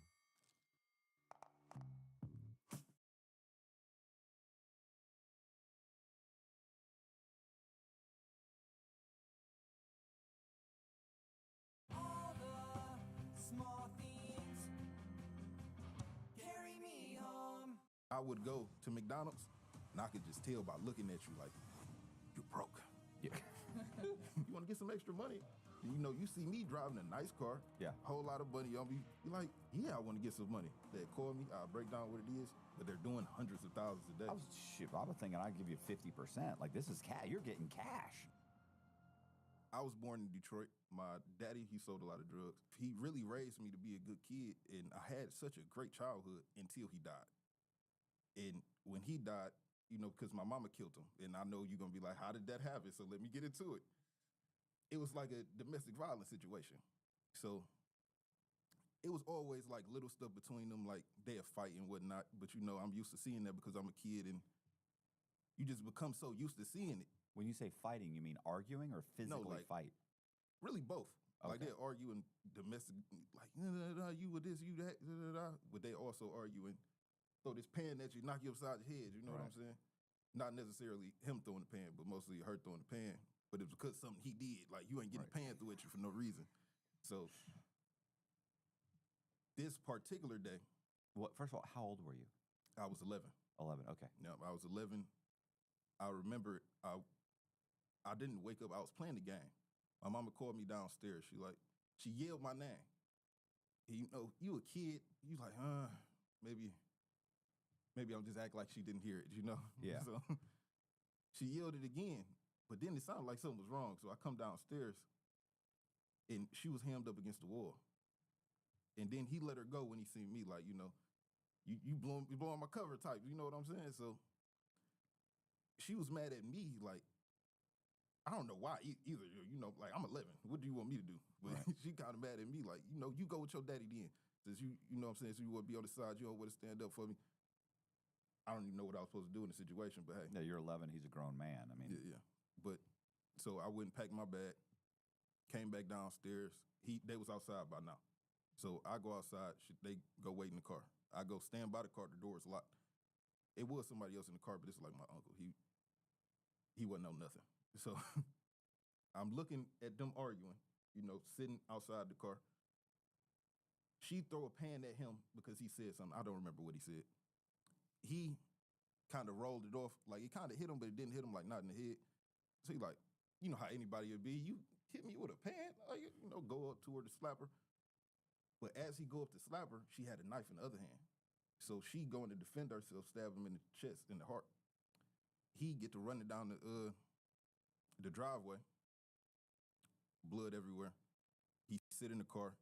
I remember it like clear as day. It was a white Magnum. But with it being like a white on white car, like, it's blood everywhere. And his eyes rolled in the back of his head, and he just like, this bitch stabbed me. And then he just like, you could hear like the air just come out his lungs. But to her credit, she came, she hopped on his lap, she said, go inside, somebody will come get you. And she drove him to the hospital, sat on his lap and drove him to the hospital, like in the car. And I think that's what helped her case, like when she ended up going to jail for it. But he ended up dying at the hospital. My grandma came and got me from the house. It was very sad, like a very sad day for me. Like, I remember, like, as a kid, you just wanted to be something you could do. Like, I'm upstairs, like, man, if I could just make a sacrifice to bring you back, I'm upstairs ripping up the stuff. Like, man, I don't care about none of this. Just hope you're all right. I don't know what that, looking back, what would that do for you now? You know what I'm saying? You're 11. Yeah. But she ended up going to jail for it. They charged her with manslaughter. And then she ended up taking the plea. Well, what happened to you? Did she get out of jail? Like, yeah. You're not just hanging out for 6 months. I'm in my auntie house. So I got an auntie named T, and her son, Lonnie, she got 2 sons, Lonnie and Darius. I'm staying with them at the moment. I was at my grandma's house for a minute, but then they like, you know, he'd be better off with the other boys, so I went over there.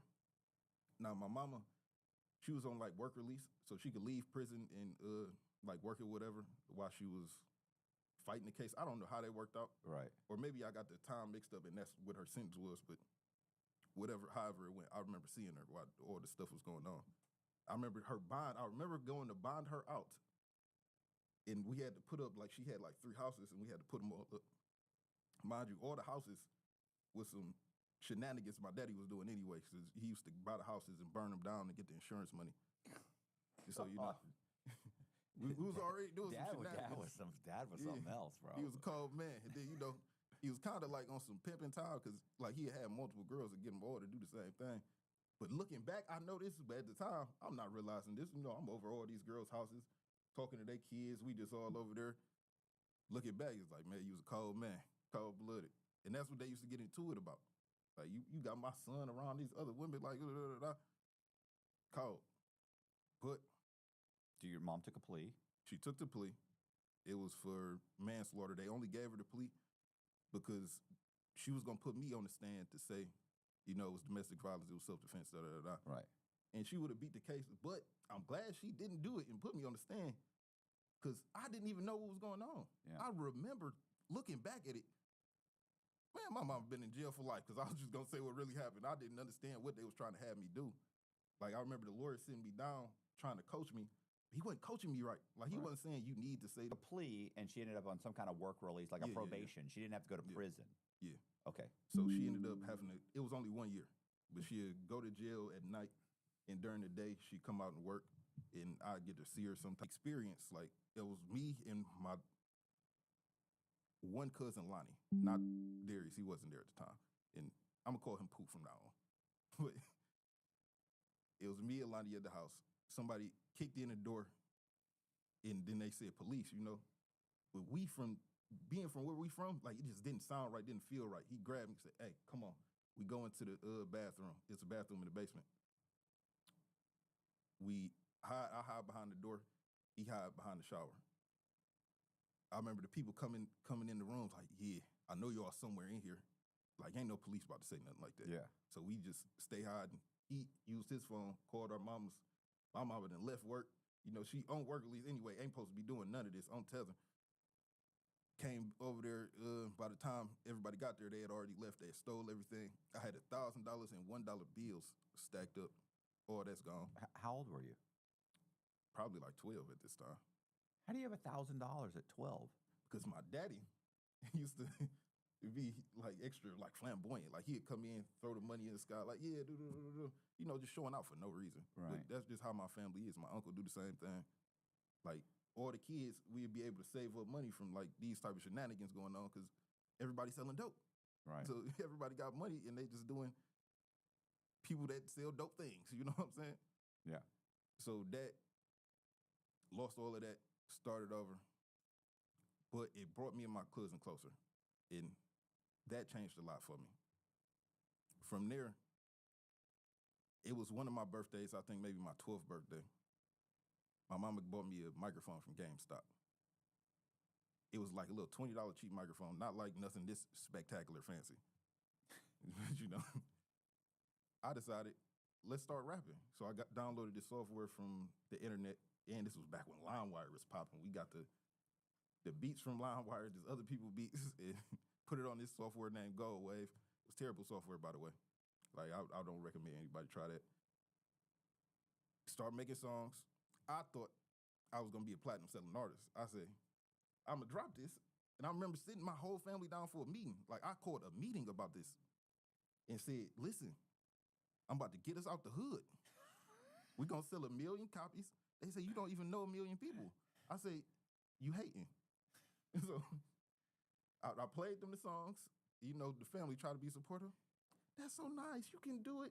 Some of them think you can do it. They should never feel my ego like this because I wouldn't try to do it. Failed tremendously. Right. Sold all of nothing. They didn't even buy it. For all they was talking, they didn't even buy it. But I remember that's how my cousin, like, we'd already began to get close, so he was making music with me too in the basement. He'd come down there and make music with me. Now, getting a little bit older, I'm broke. Daddy gone. Mama's struggling. We living with auntie. I'm trying to get a couple dollars. So with us doing the music, we had needed a music video shot one day. We had ordered a video person to come shoot a music video. Didn't show up. Spent us.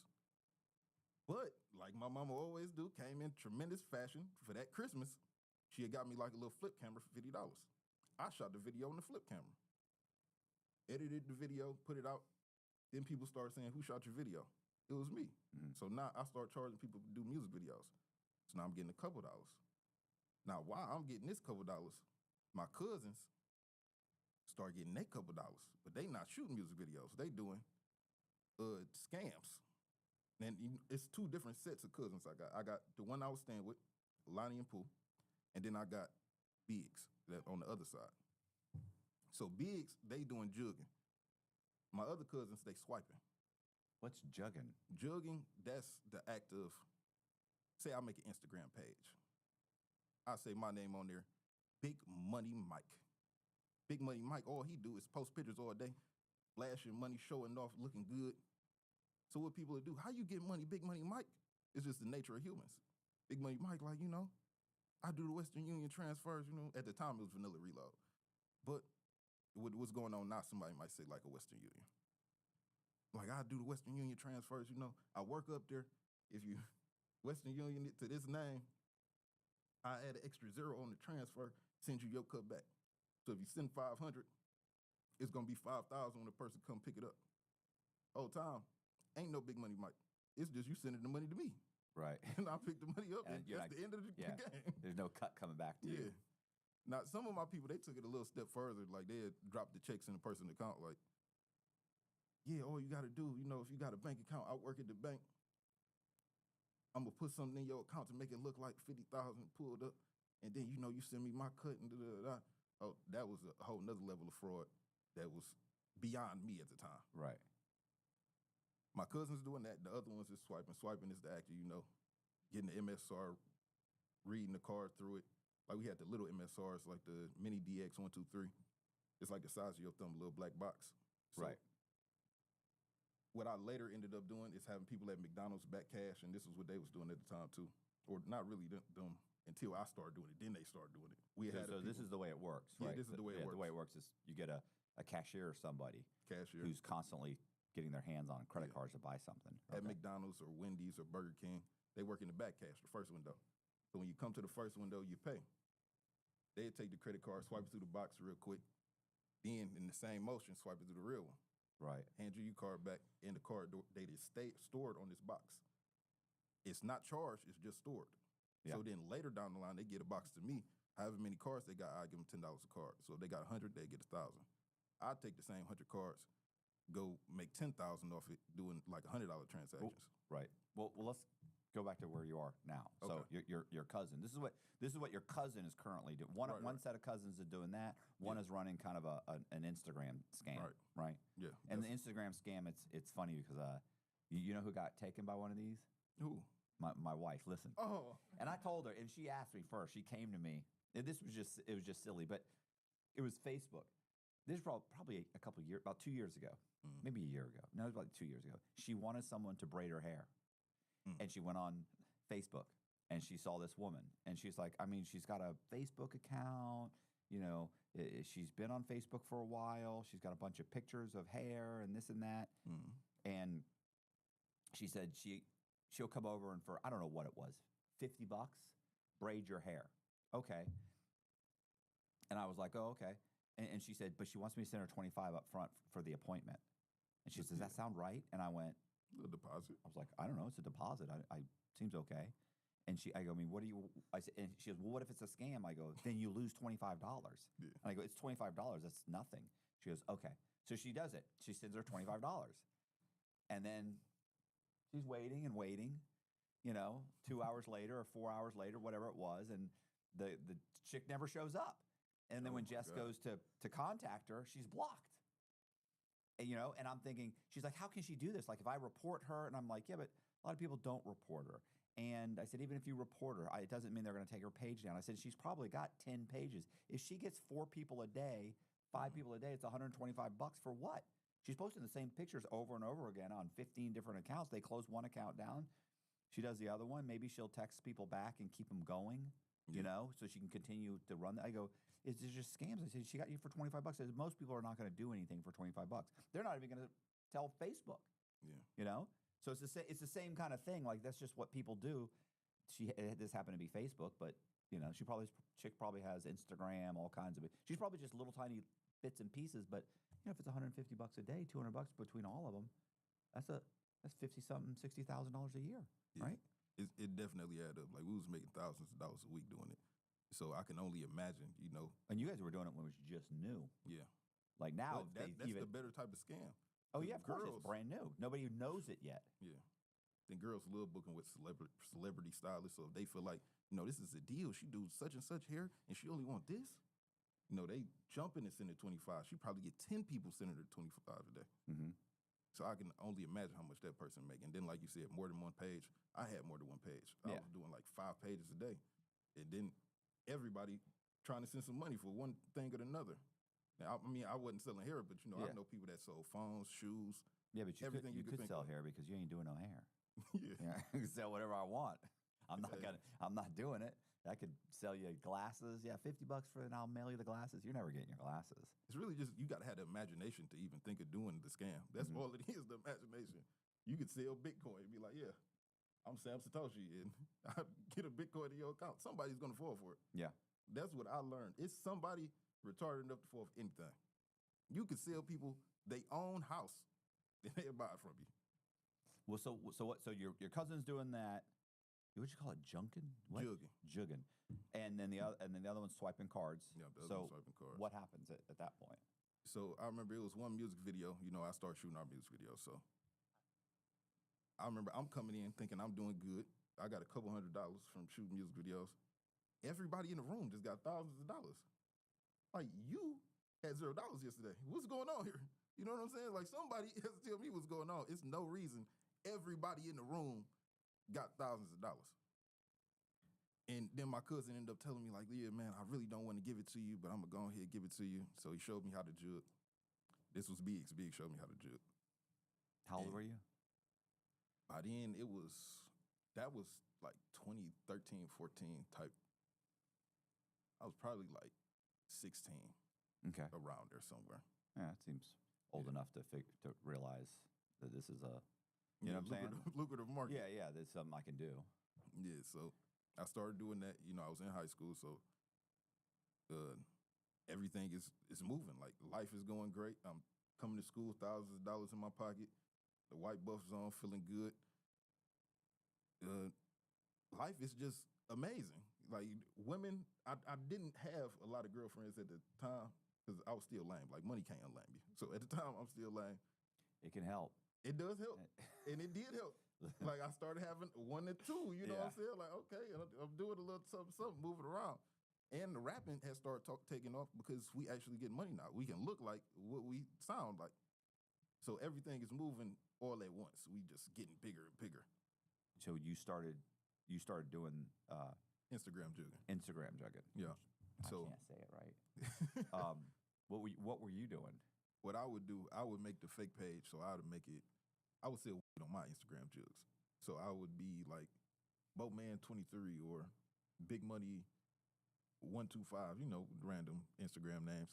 All I had to do to make people come by was post Photoshop pictures of this person who I don't know on Instagram holding it. I'll just go on Photoshop. And I took a class in high school on Photoshop. So it's really a blessing that they taught me such criminal things. Yeah. So I would Photoshop like a pound off Google Images, put it in this man's hand, and then people would be like, yeah, he got the balls. And then to get the people that was like targeted advertisements, I would go into like Wiz Khalifa's post and then post like, I got the balls, and then follow all the people from Wiz Khalifa that follow him. Like, I know these people are interested in weed. So it's like targeted ads for free. Then when they came to my page, I remember the first one I ever got, and I was so amazed that it actually worked. He called me off like a Text Plus while I was on my Text Plus. He like, yeah, man, I'm trying to get a couple pounds from you. I see you doing your thing, whoop, it's all love. I'm in New York. Can you ship them to me? I said, yeah, I can ship them to you. How many of them you need? He said, I need like 10 of them, but it's our first time dealing with each other. This ain't for the price you charge, this petty. I want 5 of them right now. Western Union the money. I say, cool, I'm about to send you the name. I called my people. Let me Western Union this money to you. They said, for sure. The money come. The man paid for 5 pounds up front. Well, how much is a pound? I think I was giving him like a... Imagine being able to build anything just by thinking about it. Meet Base 44, a complete AI creation platform made for anyone with an idea and a drive to bring it to life. Describe what you want and watch it take shape. You can plan, customize, and expand in any direction.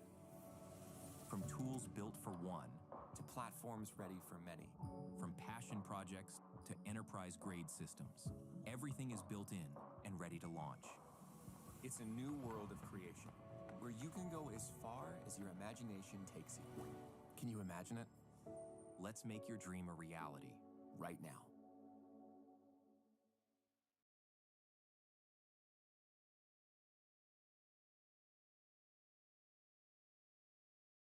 With over 30 different mix-ins, it's easy to show off your sweet side with a fresh frozen custard creation that's all you. You can make it gooey, make it fruity, make it chewy, or make it chocolatey. Make it yours at Culver's. It was like some random number, like 350. But he sent it. Right. And all for all 5 of them. This is $1,700, over $1,700. Yeah, it ended up, whatever the math was, ended up being like $2,500. Okay. It was over 2,000. I don't remember what the actual number was. All right. But he bought them all. So you almost said you were giving him a deal. Yeah, he felt like he was getting a deal. He said, I wish I could have sent it to him for real. Right. You know what I'm saying? Later down in life, I actually did like open up grow houses and whatnot. But at the time, you know, I could only imagine if I really had the grow houses, the chugging I would be able to do. Fantastic. So, especially if you could actually send it real for videos. just a few times, do it for a month. Yeah, give them money. What is that? It'd almost be like a rug pull or a Ponzi scheme, right? Where people would start being like, "Man, you got to do this. It's amazing. It's amazing." Then it starts flooding in, and then you just yank it out. But once I could do it for real, it's like, why would I mess up this good business with somebody that's actually gonna pay? And he just want a couple fronted. I'll front you to him if you actually pay for him. Nah, that's a whole nother thing, getting people to actually pay for him. So what happened? So he sent the money. He sent the money. I picked it up. I didn't even have a car yet, or did I? No, I was so young I didn't even have a car yet. I called my friend. He a lawyer now. He ended up pulling up on me, taking me to the hood to get the money from my other mans. And I remember we all sat in the car, and they like, come sit in the car with us, bro. Let me talk to you. I went and sat in. I'm like, why is everybody so quiet in the car? They're like, how did you do this? How did you get somebody to send this much money through Western Union? So I ended up breaking it down to him. I'm like, y'all being a little weird. Why y'all sitting me down like this? To sit down like y'all about to kill me or something about the method. You know what I'm saying? Love y'all like y'all love me. Same way y'all gave me the method, I'm going to give you the method. So a couple of people ended up trying to do my method. Didn't work out for them. But I ended up enhancing their method too, because I knew how to make a website. So I made the websites for them. So now when they was telling people, yeah, I'll flip your money, I got a system that worked. We had like a website set up to where it looked like we was doing stuff. Right. It didn't really make any sense, like looking back on it, but the people, it made sense. Like, okay, they say on the website, if I do this, I'm gonna do this. Like, it was like a form of legitimacy, because not everybody had a website. Other people that was jugging didn't have one. But that ended up stopping because somebody had lost some money and they feel like I took the money or something, but everybody was using the same site. So like when your money came up, you could just look into it and see, who name this was and all of that. Are they paying through the website? I think, or they're paying through Western Union. We was doing vanilla reloads at the time. So I was doing Western Union, but they was doing vanilla reloads. So they'd say like flip your 500 into 5,000. Send a picture of the vanilla reload card. They had reload cards. So on the back of the card is like a code. So they upload their code to the site. Then wait for the money to double on their end, which will never double. But right. But I thought it was a website for Bud. No, that's for me. Oh, okay. For them, they did something different. Oh, okay. So how long did so once the guy sent the money, then he comes back and says, I didn't get anything. Oh, he was very mad. He was I tried to re-rock him. I tried to hit him again. Like, yeah, man, there was a problem with the package. Send it again. Man, he cussed me out so bad. He said, you bitch-ass nigga, when I catch you up and kill your whole family.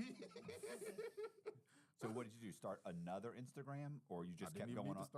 Kept doing with the same one. It kept working.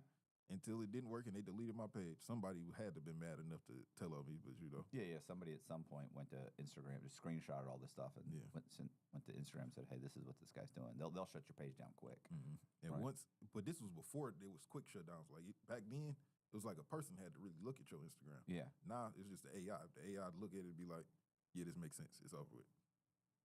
But that's really what slowed down jugging in general too. Once the AI got involved, it was over with because they could just see the page and be like, nobody even had to report you. If you was just, your captions just said something about cash flipping and doing all of that, it was over with. Selling in the caption, over with. Page deleted, can't get it back. And that forced everybody like in the crew to switch over to swiping. So then my other cousin, he ended up going to jail. Like the older one of us, he ended up going to jail with something. He like, yeah, well, I'm locked up. I want you to hold it down with the swiping. He like, you smart. If I have anybody else do it, they gonna fuck it up, but I trust you. So I'm like, yeah, I got you. You know what I'm saying? Show me what to do. So we had like a whole like meeting about this. Like, I'm about to show you. About to show you. And he did show me. He showed me the site he was buying the cards off. He showed me what the MSR was, which is the magnetic strip reader. Like on that back of every card, it's a magnetic strip. Reader writer. Yeah. Reads and yeah. It also writes them. Yeah. Right. So he showed me how to read a card, how to write a card, how to buy the card numbers offline to write onto the card, and where to get the blanks, which was just like stealing it from a Meijer or Walmart, like regular gift cards, and then changing them to be like a American Express or whatever. So with that information, he sent me on my first trip with my other cousin. They going in the store, I'm getting $300 to drive. I'm like, this is great money. I was shooting music videos for $50. I'm getting $300 to drive around the city for one day. Trident Vibes. A soft gum with a juicy experience. It's a vibe. Armor All. Trusted for over 60 years. Good job, kid. So they going in, coming out, bags of gift cards. You know, I'm not really pocket counting how much money it is or whatever. You know, I'm just driving. Okay. I end up going with them the next day to turn all the gift cards in. This is where they really messed up because I saw how much money came out. What it was like $20,000 over one day of work. Wait. So they went to go turn the cards in. What? Yeah. What does that mean? What do you mean? So what it is in like Detroit, it's like check cashings you can go to. It's like three main ones everybody goes to. That without saying the location, you would just go up there. You go into the back and say, you know, I got gift cards to turn in. I know it sounds crazy to everybody else, but it's so normal to us. So if you walk in and be like, you buy gift cards? They be like, yeah, you know, come to the back. How many you got? So if I got, do they still have Best Buys? Okay, They so if I won't have buy the Best Buys. What? They won't buy the Best Buys. Okay, well, Because what they got is what do they buy? They buy like the Master Visas. Oh, okay. So if it's like a MasterCard that has $500 on it, you walk in and say, "Hey, man, I got 3 MasterCards that have $500 on it." They're not even in your name, like that. Right. Are they? Do the They in cards? nobody's name. Do the cards actually look like cards, or they look like gift cards? Or They look like gift cards. But with so it's but it still says MasterCard, right? Yeah. So It's the those don't even MasterCard. have names on them, do they? Nope. No. So you go and you got here's what I got, and then what do they give you? They check them. Yeah, they check them. What they do, they got a POS in the back. Right. So they just buying air from themselves. You know, on the screen, I'm sure it looks like somebody's buying something actually, but they just ringing it, and buying nothing. And then they give you 85%, and they keep whatever the 15% minus the 3.5% for the transaction fee. They're giving you 85%. I was thinking, but they're doing hundreds of thousands a day. I was thinking I'd give you 50%. Like this is cash. You're getting cash. No, if you sold them on the street, you'll get 50. No, so and a lot of people do. Like the Best Buys you was talking about, 50%. Right. But the Master Visas, 85. And so they have they probably have multiple companies set up they've got what do you call it? They got the merchant account. Yeah. So they can run it through. So to the merchant, it looks like somebody just bought $492 worth of products or whatever, and they're giving you a chunk of a piece of that. And okay. And you know they got real business, so they actually do normal transactions to mix in with it too. Now, Just like a clothing store or something, or it's most of the time it's like a phone store or check cashing, or it might be like a combination of both. Like from the very beginning, how does it work? So from the very beginning, what they do, they go into like a Walmart, Kroger, Meijer, any type of store that sells gift cards. steal gift cards off the rack. Like it could be any type of card as long as it got the magnetic strip on the back. Right. So when they walk out with that, just like how you were showing me how to use the reader and the writer, right? The cards we bought offline, now we write those onto those. So we take the numbers that were on the card, remove those, and with this machine, it puts the new numbers on the card. This is somebody's real credit card information. So you're buying that data right from online. Yeah. Right the now site at the time was the Riskator. Right. So, but right now, so at this point, you're not having anybody use the MSR device. Right now, you're just going online and buying them for what are they like $3 a piece or $10? Like 10 $10 a piece. It's what it's called, a dump or something like that, or something. That is a dump. Yeah. It's dumps in CVV. CVV is if you're gonna use it online. The dump is you're gonna use the mag strip. Okay. So you're taking that number. So you're rewriting it. So now you got a card that says MasterCard that has MasterCard information on it. Right. That you can go into a store. Right. And you could go buy a new TV or whatever, just because you're going to the point of sale machine, the POS, and you're just, they're like, oh, go ahead and run your card. They don't know, but it looks good. You can swipe it. We didn't even go to people. We went to self checkout. Oh, okay. This was right when that was introduced. So instead of going to like buy a TV, we're going to buy more gift cards with the same gift cards. We just going to like a Meijer self checkout, Walmart self checkout. Walmart was a little bit more strict, so we had focused on like a Meijer or Kroger. And it was like little nuances with all of them. Like Kroger, you can only do $50 at a time, or it would do assistance needed. And then if it's assistance needed, then somebody got to come over and help you. Right. Then if they help you, they like, this don't make sense. Like, what are you buying a gift card with a gift card? Then they flag it. Don't none of the cards work. So you really want to do like a Meijer. That way you can just ring up a couple at a time, rip the little piece off the back, scan it, think, scan it, think, scan it, think. Swipe it with the one you done remade with the credit card data from offline. Right. Pay for it again. Now these are clean money. Because you can't take the credit card data, even though they look the same. Because both of them, you just stole the same card that you activated. Yeah. But you can't take the one that's stolen credit card data and turn that in for cash. Because on their end, it will pop up still as a credit card. Right. And it would end up getting them flagged from the disputes. Right. So just to keep everybody above board and keep the system flowing, you got to take them the gift cards. So you're using the stolen information placed on the gift card to buy new gift cards, and then you're placing additional money on that from the gift card. So it looks like it's gift card money when it swipes. So it can't be. You're basically laundering the money. Yeah. You're cleaning that stolen money from the dumps. So you're cleaning it. So when you go to sell that, there's no way it's going to be like a clawback or what do they call it when there's not going to be a fraud alert on that. It'll be on the original card. This is a clean card. Does that make sense? So, well, I guess they could do it, but it'd be a lot of work for them to do that for what? $500, you know, because you're clipping this guy for 500, this one for 500, this one for 200, this one for 1,000. And sometimes they do clip, but unless they clip it before you get it to the people, nothing happens. Yeah, you're good. Okay. Yeah. And nothing happens to them either. Like, as far as they're concerned, you took a legitimate card. Because how can MasterCard say you did something wrong? Somebody brought you a MasterCard. So it's on really them. Because why are you selling stolen MasterCards? Yeah. You let somebody commit this fraud. So how is it my fault? It's just like if I open a credit card in your name, go spend it with somebody, they didn't do anything wrong. Right.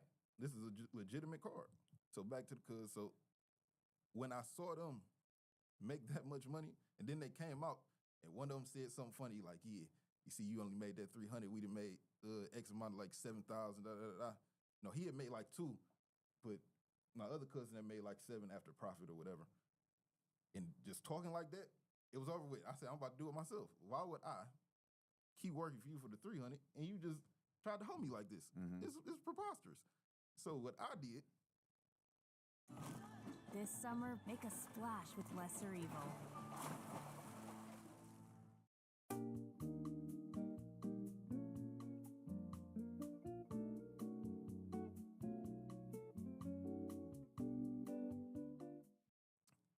Like he showed me how to buy the big box, like the one you was talking about, the MSR. I went and bought the mini because I had it in my mind, well, what if I can cut the site out? We don't even know if all of these cars gonna work. Sometimes you buy one, it's not fresh, it's not gonna work. What if I can get them direct from the source? And I don't know what made me even try this, because it's like not knowing if it could work. And he told me not to buy it. I remember he was mad when it ended up coming. Like, why would you buy that? I told you to buy this. I said, I bought that too. So I started running my own thing on the side. Like I said, having the girls at McDonald's, Burger King. So what is that? How do you go to convince them? Yeah, bro. You just don't. My first You don't one. go buy a hamburger and say, "Oh, by the way, could you swipe?" No, fucking-" it is like that. Really? Like I would go. This wasn't how I got my first one, but I would do what you said and go to McDonald's, and I could just tell by looking at you like, you're broke. Yeah. You're hungry. Then I'd really cut into you like, hey, you want to get some extra money? Then you see me driving a nice car. Yeah. Whole lot of money on me, dressing nice. You're like, yeah, I want to get some money. Call me, take my number. They call me, I'll break down what it is. You're at McDonald's. This is a life-changing experience for you. Yeah. And every time it will work like that. So you explain to him what for every card that you give me that works, I'll give you give $10. $10. And you could probably do 100 a day. Shit, I was just thinking that by the end of the day, they probably got 100. They easily, that should be easy. You know what they do now, by the way? What? I noticed it because when I hand someone a credit card, I watch the whole time. Me too. What's happening? Now, a lot of places you go through the drive-through, like I'll go through Dunkin' Donuts, they have it up here. So you hand them the card, they go, shoo, and they hand you the card right back. And I remember thinking to myself, guys like you. That's why they can't keep it. They don't even do it slightly below, because sometimes they get the window and it'll be over here. I was like, listen, these cashier, they're so good. They'll like they'll put it behind it and swipe through both of them, and you'll think, oh, they swiped it once. No, they did it twice. You just can't see. Especially if you're in a car and you're looking up and they got too much time. And then most people like me and you would know to look for it. Most people don't even look. Nobody else knows. You Yeah, get people back on don't your know. phone, like, okay. No, you have to know someone like Bozak or you to really be paranoid. Yeah. After have a conversation with you, people would be paranoid. People would watch this and be like, well, hell no. Or even worse, they drop the card. You drop the card, be like, nah, I don't. Just give me my fucking shit back. Yeah. Give me my. I don't do it. Don't do it. But then it's like it don't charge it immediately either. So it's hard for them to really pin it back on you if I wait a week to go use it. I know, right? Yeah, you don't know. Yeah, because Colby, they drop the card, they bend down a bit. That's where they. Sorry. Nah. Yeah, you're right. It could be a month. It could be forever. They've got the information. They can put it on the website somewhere and it gets sold 6 months later. As long as the card hasn't expired or still good. And you have no clue where that happened. How many times have you used that card in the last 6 months? You don't know where it happened. Yeah. Then some people don't even check their credit card statements. Right. Yeah. Like even me, like when I was poor, I used to check it all the time. But now you just be like, yeah, I probably did spend that, and just pay it. That's how I feel like every time I get some kind of a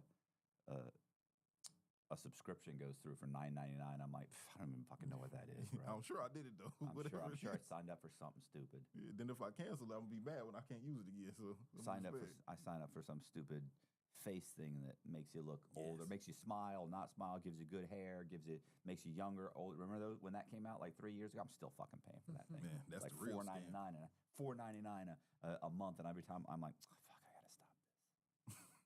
But it's so nobody feels like actually going in there and stopping it. Yeah, I'd have to hit all the 6 buttons to get that to stop. It's too much. It's too much. Definitely too much.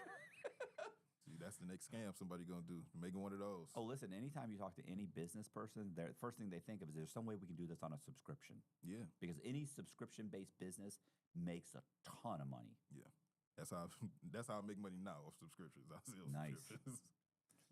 So what happened? So you get the information, you talk to a few girls. Well, let's go to the first girl I got. All right. It was somebody I went to school with. So, it's an easier approach. Like, hey, I got this thing I'm doing. I know you work here. You probably ain't getting that much money. Let me do this for me, Yeah. Then, we feeling like we players, too. So we talk like, do this for me. Do this for me, baby. You're doing her a favor. Yeah. Doing you a favor. So I remember she did it. She had 100 of them. And then I pressed the wrong button on the machine and deleted them all. I said, listen, you're not going to believe me. I deleted them all. She didn't believe me. She instantly cut out on me. But then it was too late because I knew it worked by now. Yeah. So now I had to go find somebody else. And just using the method I just told you, went and found somebody else, did the same thing. And then this time didn't delete it. Wrote them up, and they all worked. What was the feeling when you pressed that delete? When oh my God. It wasn't even just me in the house. It was me and one of my friends. They said, "What's wrong? Get it back." I can't get it back. Yeah. I just sat there for like an hour trying to get it back, but you can't get it back. I'm Googling stuff, how to hack into the box and get stuff that's deleted, refreshed. It's over with. Once you press delete on that box, it's never coming back. And I almost wanted to shit on myself. So the next chick. So the next chick, it's going good. She ended up having the friends do it too. So you take that information, you write it on some cards, and you go use a card. What happened with the card? Like the first cards you used, what'd you do? Buy gas? The first card, well, I already knew what the method was, so I'm going straight to gift cards. I'm not skipping no steps. We going straight to the money. So just the same exact way, I take it, write it on the card that we stole, or a stolen gift card, take it in the Meijer, swipe it for another $100 gift card, try it again, another $100 gift card until it stopped working. Yeah. I try $100 gift cards and if it sit there a whole hour. Right. I have a friend that went to jail from sitting in Meijer and doing $50,000 in gift cards. Make it cold. With AC Pro, anyone can recharge their car's AC. Like a pro. Be a pro with AC Pro. Psst, it's your hormones. And there's a perimenopausal Category 5 night sweat thing going on here. Good thing Amazon Pharmacy can deliver meds to you same day. Because you're gonna need help weathering this storm. Stayed into the police gang. But I feel him because I wouldn't have left either. Why do it keep working? Yeah, well. This is God. Who am I to deny God's blessing? At least jump in my car and drive to another fucking another It might Meijer. stop working by the time you get there. It doesn't. I don't have to go to jail. I get stuck with all these cards. Now But I if got you had $0 yesterday and you up $50,000 a day, bird in the hand. I probably would have stopped at 50, but would. How long does it take to scan $50,000 worth of credit cards? Hours. So he just So obviously the staff realized like something's wrong. This dude's just standing there swiping shit. You know what? I think and the staff in these places are very aware of what's going on. Like they're on the lookout. You know. Yeah, it's been places I had to run out the store, but even then, we used to take gift cards from the stores that were hot like that, where you would have to run out the store, then take them to the other one and use both. I done sat in stores and used 100 cards at a time. Like Grand Rapids used to let you do that. Especially on the late night, somebody black there working, he don't care. Not to be racist, but my people don't care. Listen, it had been me, and it was me at Keep Racks. I ain't gonna say his real name, but we just sat at the Meijer in Grand Rapids. It's like 2 o'clock in the morning. This is our last 100 cards. He got 50, I got 50. We just sat there, swipe. Luckily for us, a lot of them weren't working that day. So, but when they was working, this was a great BN 519269. It would go for $1,000. So you could do 2 $500 gift cards and it's gonna pop. So out that store, I think we did like 10,000 off that 100 cards, which you might think it'd be like, damn, the odds is terrible. The odds is terrible, but they good at the same time. So all you need is one to go for you to make your money back. Cards is $10 a piece. So then you take that card and you drive to the place and say, hey, I got the $500 gift card, you're getting 85% back for it. But it wasn't all sunshine and rainbows. Sometimes it was bad. Sometimes, it was stores. I done went to a store, by now I got to run like a business. I got 2 people that's working for me. I'm paying them 20%. I'm getting 100% off the ones I do, of course. But sending them to a different self-checkout lane than me, because, every store like Walmart, Meijer, Kroger, they got 2 of them on both sides of the store, self-checkout lanes. So I send them over there. I'm go over here. Everybody on them over there, because it's 3 of them doing this over here. So I'm just over there having a great old time by myself. And sometimes like secret shoppers will watch you. Then you would be able to tell because they had this big clunky ass phone. Like, what are you doing with a home phone in Kroger? And then as soon as you see them, you know you got to leave. But then they'll start following you. They'll start trying to walk you to the car, get your license plate, and then we just have to start running. Like, I done had some of the homies come with me, and ran down the street, jumped the fence, and this was like a security guard that chased him. And then it's like, you know, he took his job too serious this day. Right. But he was on like, detective, stop it. He was trying to grab him. Then he said, I dropped the giffies on the fence. I turned the car around, went back, we didn't grab the giffies again.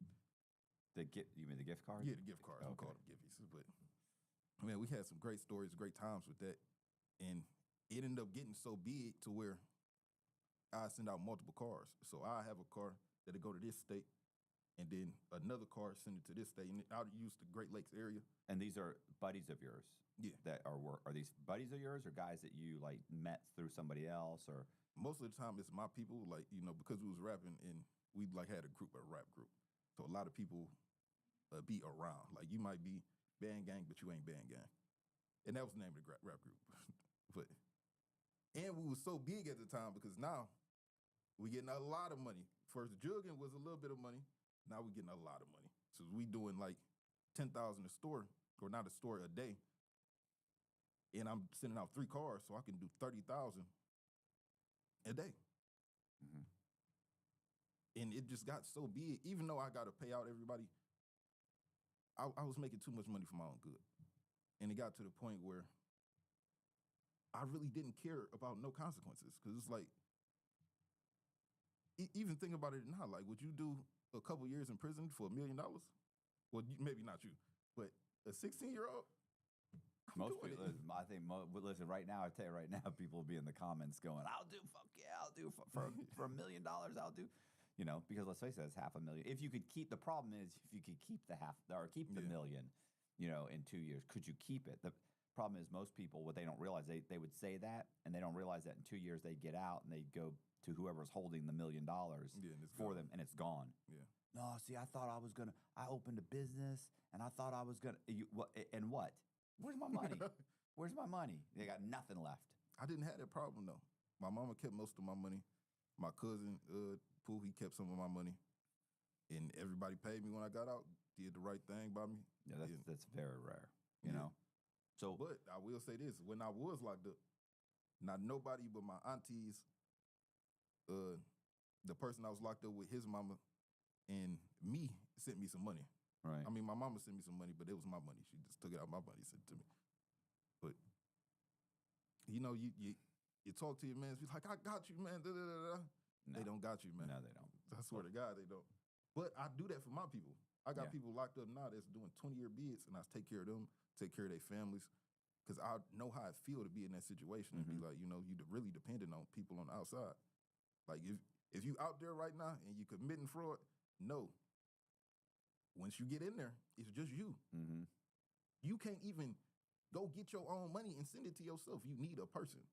Yeah, and those people are typically, although they seem solid on the outside, the moment you ain't around for a couple of months. I'm telling you.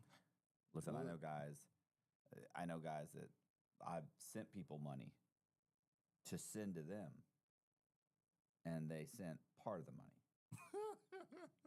You know? And this is, I'll tell you later. But I know people that were holding money for people.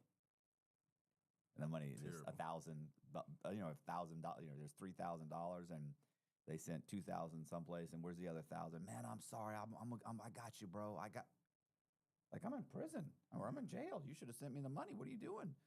You can just, and these are people that know each other for decades. Mm-hmm. You just can't trust anybody. One of my homies in jail was just telling me about that, about one of the other homies. Like, yeah, you know, I sent such and such money. He talking about he had spent the money on this, my bad. Like, what you mean, my bad? Yeah. Like, I'm in jail doing 20 years. Yeah. And you didn't spend my money. Rent, you only had $5,000, spent one of it. But it's like, still, you weren't supposed to spend one of it. Right. You don't get a fee for holding my money. Yeah. Well, then I had to come up with it, but you know, that's a whole nother thing. I done fell out with people in jail. And this probably helped me in life too, because, you know, they be bills. They be real bills. So I had a homie Well, got a current homie. He in jail doing maybe like 30 years for a murder. So he called me. He said, yeah, man. And then this is the thing, too. When you in jail, you can't take care of nobody on the outside. Mhm. He called me talking about paying somebody rent. That's free. Like, if you're a free human being. That I don't remember if it was like his chick or whatever. Like, man, listen, if they asking you to send them money, they don't love you. He's like, no, man, but you don't understand. I'm a man. I got to take care of this. No, you don't. No, I'm a man. You're in prison. Yeah, I'm the I one swear to God. paying. You're. That's not. No. But he asking me to borrow the money. He like, I'm gonna pay you back. Nah, bro. I might not even talk to that dude again. If he even said anything, no, you're right. If he was like right away saying, you're right. If No, that'd be he said, fine. He said I was right. He said, but I'm gonna still figure it out. He said, I'm gonna call you Good back for you. tomorrow. Da, da, da. He figured it out. If he you went can and ran figure off out- on somebody in jail. Oh my God. Then sent the money. Then said, man, it's bad in here. He said they on me. I need you to send me the money or they gonna run me up top. I said, bro, I feel like you punking me for the money now. Yeah. Now it's the same situation. Yeah. You had somebody else pay that bill. Now I'm supposed to pay you back to pay him. Why? I should have just paid them to begin with. Yeah, you know what I'm saying? Like this is preposterous. Nah, we're done. You're done. You're Yeah. too stupid to fucking help. But Some I people still are take care of his kids or whatnot because the kids don't deserve it. They didn't do nothing. But your daddy sucked. But I told him about himself, you know what I'm saying? He ended up apologizing, but still you can't apologize off that. Yeah, now I know you're an idiot. So at some point, one of the chicks ends up. What happens? Like the cops, the cops start looking into it. They realize that they put it together. That look, we got a series of people. The one thing that's consistent with all these credit cards is they've all gone to this McDonald's. Yes. So what happens? One day she's at work or at home. What happens? It was a strong correlation because it was like over 1,000 cars from the same McDonald's at the same time. So it's a coincidence. Your journey begins here. Sometimes the road to luxury is a little further, but when you arrive, you get so much more. Luxury is closer than you think. Genesis of Carmel. Get the car you deserve with the experience to match.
And you were working all of those shifts. And they had her on camera.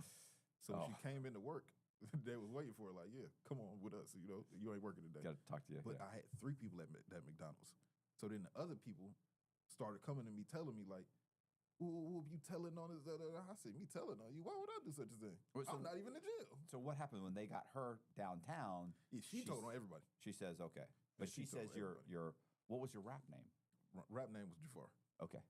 You know, real name Devon. So that you okay. I didn't know that. I thought it was Javar. But for them, I guess they just never looked into it enough. They probably thought she was lying anyway. Like, you know, you doing this for you. Or for one of the other dudes that was working there. Like, y'all probably just had a ring of doing it. But then one of the other people, he ended up going to Taco Bell, still doing it for me.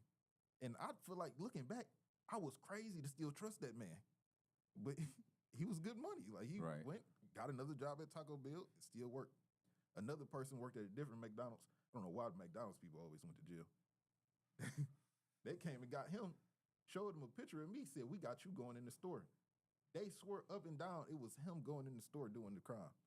The man didn't even look like me. Right. Like, yo, just think all black people looking like it. Took his ass to jail. Then I was scared of him because I feel like, man, you're going to tell on me. Yeah, you for sure going to tell on me. And you know it wasn't you, it was me. Like, that's easy. Clearly, it was this man. Right. But you know what I'm saying? I think he ended up beating his, though. Because legitimately it's not you. You were probably somewhere else at the time this was happening. Maybe. But, You're assuming he had a good public defender. His public defender might have been, let's just take the charge. It's a felony, no big deal. I'll get you probation. No big deal. It is a level 6. Then fucking 10 years later, 5 years later, 2 years later, he goes to join the military or he goes to, you know what I'm saying? People have no idea. Yeah, felonies will ruin your life. It didn't ruin mine, though. Luckily, I just had so much going on. This is like the felony, probably the best thing that ever happened in my life. I remember I had a girlfriend. She caught me cheating while we was out swiping. And this is back when I used to cheat. Nowadays, I don't cheat. I just tell you straight up, like, I got more than one chick I talk to. It is what it is. You got to accept it or respect it or check it. But we went in the store. It's a good day. I'm feeling good. It's hitting. Making money. I'm the last one to leave out. I left my phone in the car while I was in the store. She get out first. When she goes out in the car, she check my phone. See all type of nonsense in there, shenanigans. I'm in there cheating crazy. But my cousin, Skinny, God rest his soul, he came out next. Sat in the car with her. She like, don't tell him nothing. When he get in here, I'm fucking him up. We're looking back, I'm like, damn, that's crazy. Skinny should have told me something. But I left out. I hop back in the car.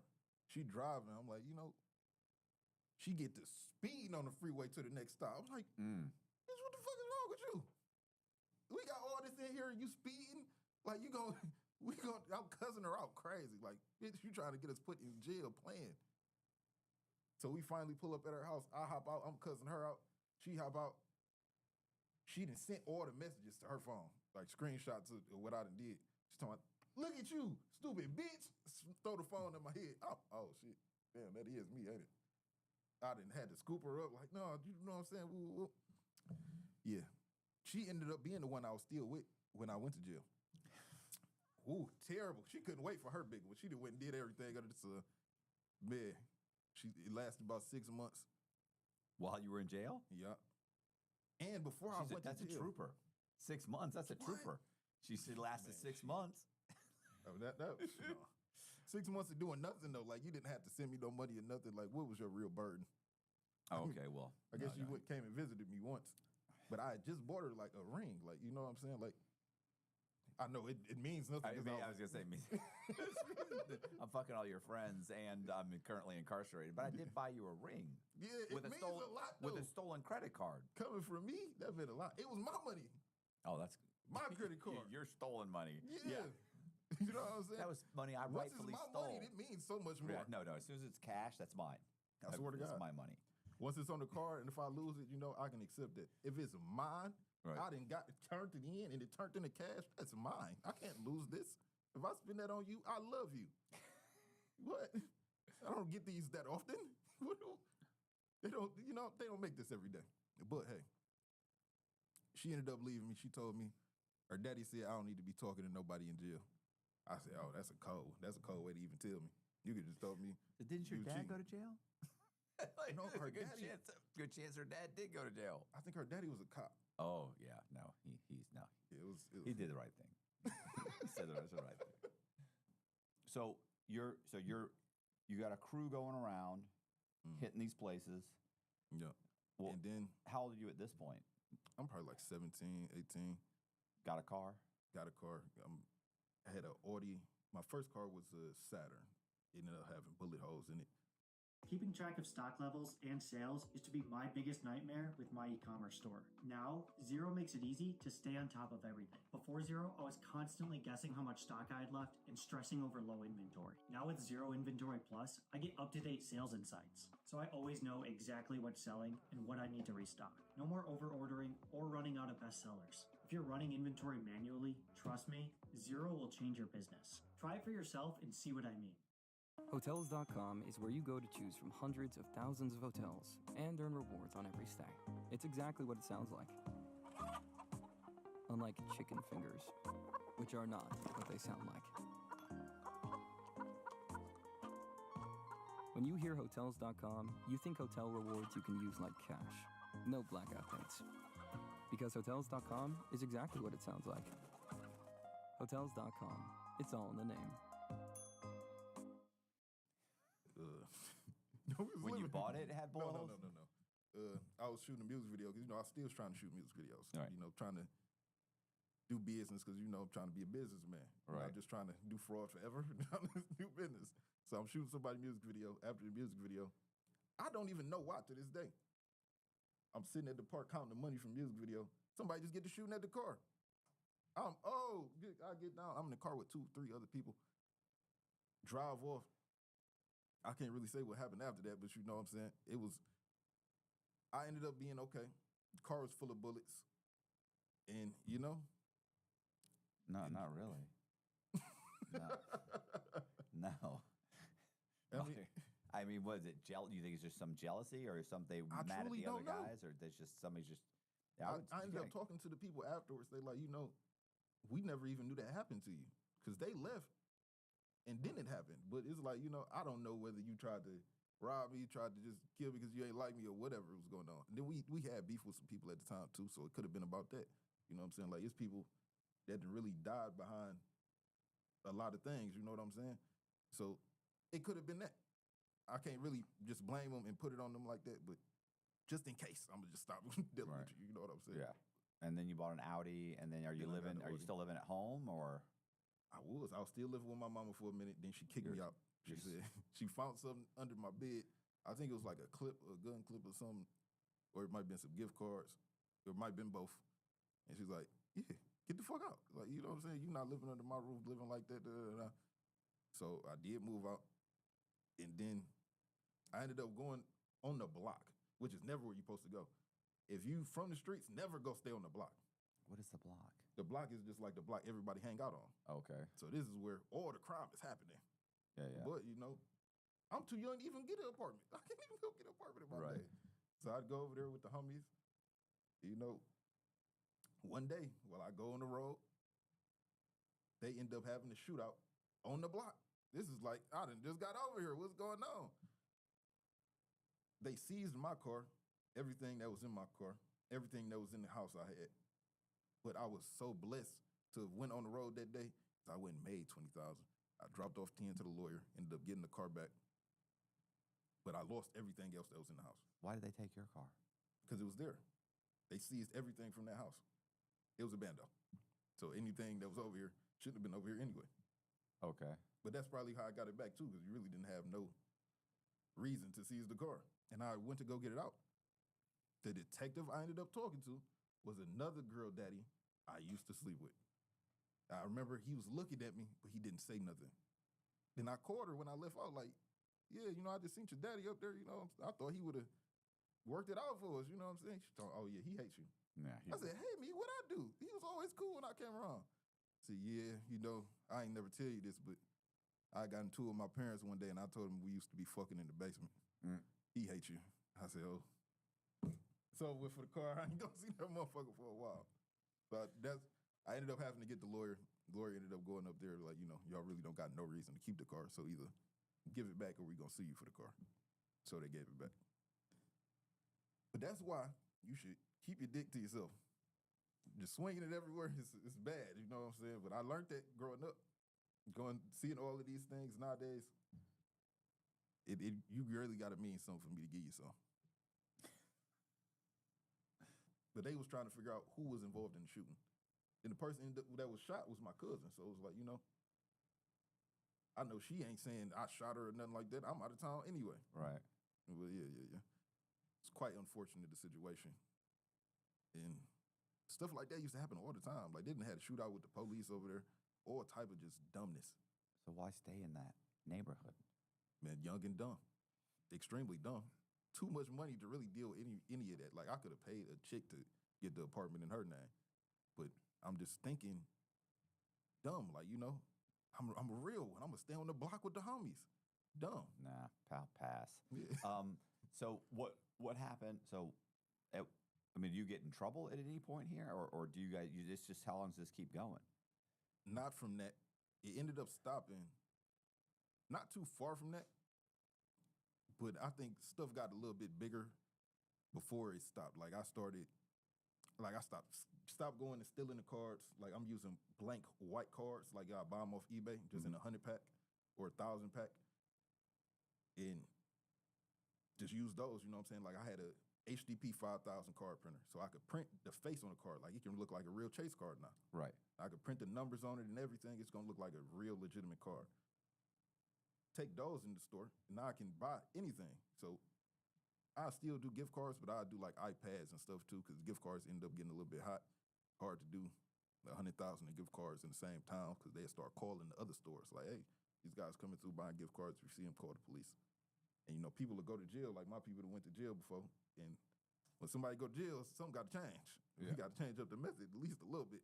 Did your guys ever any of your guys get caught and then they ever try and set you up, or did they get caught and like the other, sometimes whatever, you're driving around and you get the phone call that says from somebody saying, hey man, Jennifer just got picked up by the cops in fucking Walmart. And you're like, oh shit. You know what I mean? Like, and then it's like, is she calling you from jail? Is she not calling you? And then you get the phone call 2 days later. Hey, what's going on? How you doing? And you're like, oh, how's it going? You know what I mean? And you're like, oh, how's it going? Doesn't even mention that she got arrested, went to jail. That right then, she's wired right now. She's trying to. Oh, hey, can we get together and talk? I want to talk about the next score. No, they always told me they went to jail because they always wanted some bond money. They're like, shit, they come get me now. But that's the thing too. I always bond you out. I don't give a fuck what you went to jail for. I'm gonna get you out. Because if you sit in there, all you got to think about is ways to get out. And I'm the only thing that's gonna come to mind. So I'm gonna get your ass out immediately. We don't care what it costed. Get you a lawyer, all of that.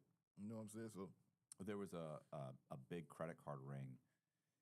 This is 20 years ago in California, and this guy would actually go and get girls that were going to college, and he would give them credit card. He could give them the credit cards, and then he would make fake IDs for them, send them in with a shopping list. And they would go in and they would buy like whatever, Louis Vuitton, right? Coach bags, everything. So they buy the bags and everything. And then I remember the guy's name. He was considered the con man. His name was Chris. They would come back and give him all the stuff, and they were paying the girls like 20% or 30% of whatever the retail price was. And then they would take the bags, and Chris's wife ran a website through eBay, or not website through eBay, sorry. She had a store, and she was first. It starts with her just reselling everything on eBay for like a 30% discount. So they're paying these girls 20%, so they're making 50%, and they're selling. And then what they decided is, I think they ended up either making a website and selling the bags, and then it turned it. They were getting so many bags and so many just all top-notch stuff, right? Like from Beverly Hills, like wherever, Rodeo Drive, whatever it is, where they go and they're shopping in these stores, and so she ends up opening up a store, like in like Beverly Hills or some area or upper crust area in L.A. So she ends up opening this store, and she's selling the bags like it's a nice high-end store. And the girls would get busted every once in a while. But he had it so down that he, like, when they sent them in, like, you only buy up to this much money, up to this much this. And they all knew, like, if you get arrested, immediately give them the stuff. Don't say anything. Go to jail. I'll have you out the same day. I have an attorney. I will bond you out. Like, and the worst that will happen is you'll get a felony, but you'll end up. I've got a lawyer, and as long as you haven't done this, been arrested more than like twice or something for this, we can, for the first two, they get it knocked down to like a misdemeanor and probation. So he had a whole system. He explained everything up front. So the girls are walking in the store. They're not even worried about being arrested. They've been arrested.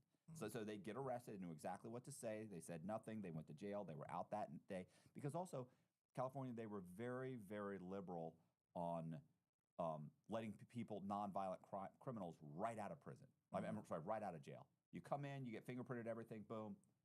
They either bond you out or you sign yourself out. It's nonviolent. It was under $20,000, and then they get the lawyer. He pays for everything. So he had a system, man. He was doing this for years, and eventually the main wasn't the main guy that got caught, or somebody got caught, and then they went in, they built an entire case on them. I don't know if one of the girls had been arrested too many times or something, because they at that time they had the 3 strikes law. Yeah. And it didn't matter what you had done. got life. Yeah, you could get life. And so somebody was involved that said, "Hey, you know what? And they set the guy up. And then the guy that was actually getting the credit card information from him or for Chris, I remember he got busted. His name was Max. And I remember they swarmed into, and he was waiting to get busted. He knew he was getting busted. Like, he had a whole system where he had it all set up so that he could basically hit like one switch or something, and it would wipe all of his computers. And it was a whole system. Like, he was a techie guy, right? Like a geeky kind of techie guy. And they got to him before he could, because he literally, and he knew it. Like, they explained, like, everybody knew he had it set. Like, Chris knew.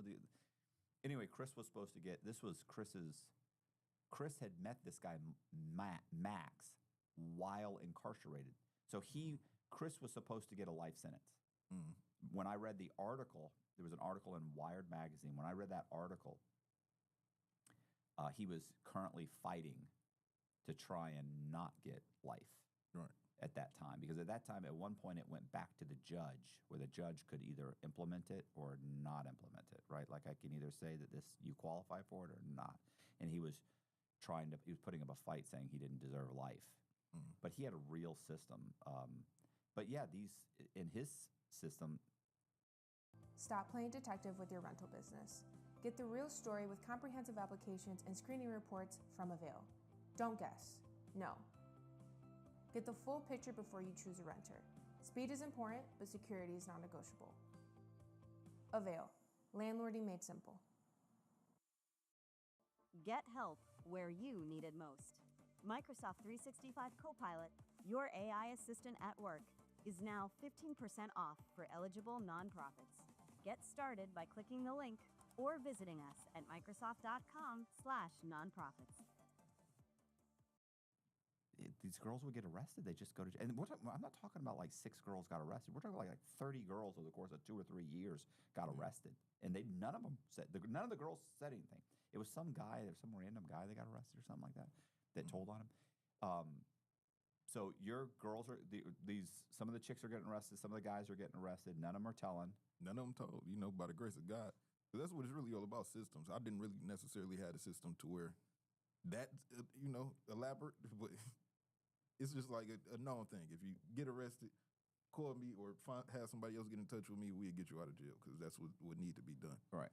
Now, of course, it was other things that happened, like negative. Like, I done lost crazy amounts of money on trips, but it wasn't necessarily like the swiping trip. Like, it might have been something else I was doing, like phones, like using a profile, which is like name, social, fake ID, going in the store, getting phones. But it's all about the system. Like I said, scaling it up. I'm not trying to go get one phone. I'm trying to go get 500 phones.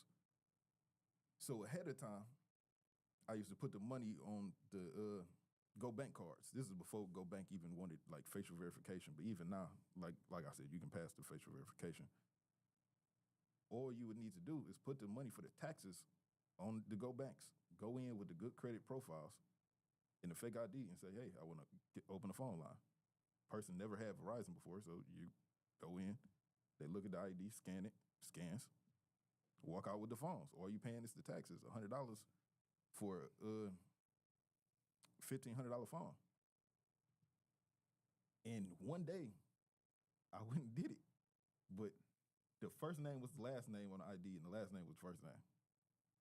But it was a state, it was California. Right. And when you look at the California ID, like, it's backwards. Okay. Like, for me, like, common sense, it would be the other way around. So I'm thinking it's the right way when I go down there. But when the people looking at it and they scanning it and they like, this is not right, it's not coming up. I ended up cross-referencing it, and then it say like FN and LN. Oh, it's backwards. I done sent us down here and wasted all of this money I done put on the cards for taxes. I think I had $20,000 in taxes on the GoBanks waiting, and I had all the money I spent on the IDs. It's like 50 IDs. The money I spent for the rooms, I done flew everybody out. We supposed to be down here for like a month. I lost a crazy amount of money doing that. And I just went home and went to sleep. Couldn't do nothing for like another month, a couple months. If you sleep hot at night, you know how disruptive that can be. When you're not resting well, everything else feels harder. Your focus, your mood, even your recovery. GhostBed is here to help you fix that. They've spent decades perfecting how to build a bed that's comfortable, durable, and designed to actually help you rest. Every GhostBed mattress features premier materials, proven cooling technology, and their exclusive ProCore layer, a targeted support system that reinforces the center of the mattress where the body is heaviest. It helps keep your spine aligned and your back supported, so you can wake up ready for anything 2026 throws at you. Each mattress comes with a 101 night sleep trial and a 20 to 25 year warranty, so you can try it risk-free, knowing it's built to last. Shipping is fast and free. Most orders arrive in 2 to 5 days. GhostBed has great prices to begin with, up to 50% off comparable brands. And Inside True Crime listeners can get an extra 10% off site-wide for a limited time. Just go to ghostbed.com/Cox and use promo code Cox at checkout. That's ghostbed.com/Cox, promo code Cox. Upgrade your sleep with GhostBed, the makers of the coolest bed in the world. Some exclusions apply. See site for details. So, and what's crazy, like the last trip was going to be my last trip. It's always going to be the last It trip. was going to be the last one. I had 1,000 cards on me. I was going to make so much money, I never had to do it again.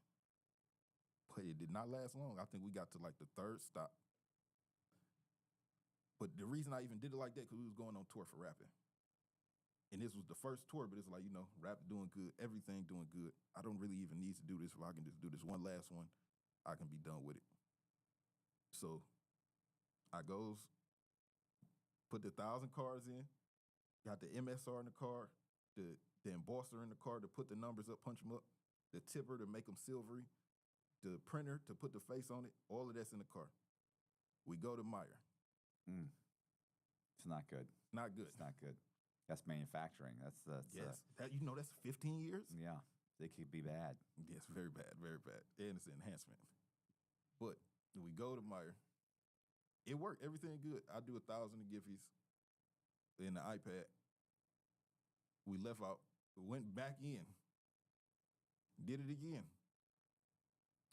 But we only went back because one of my people that was with me had to get a book bag.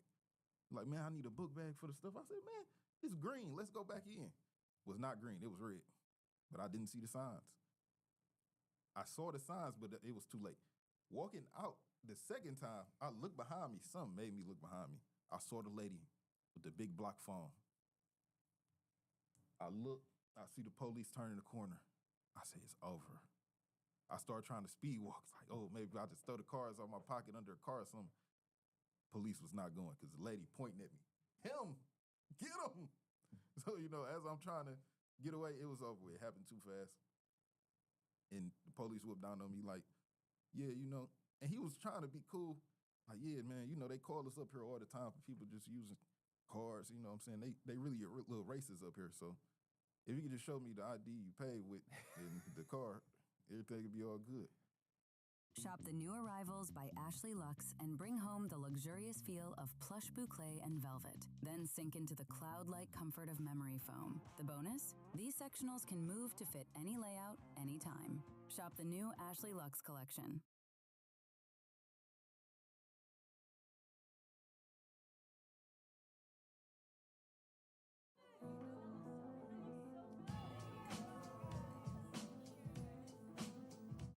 Say, yeah.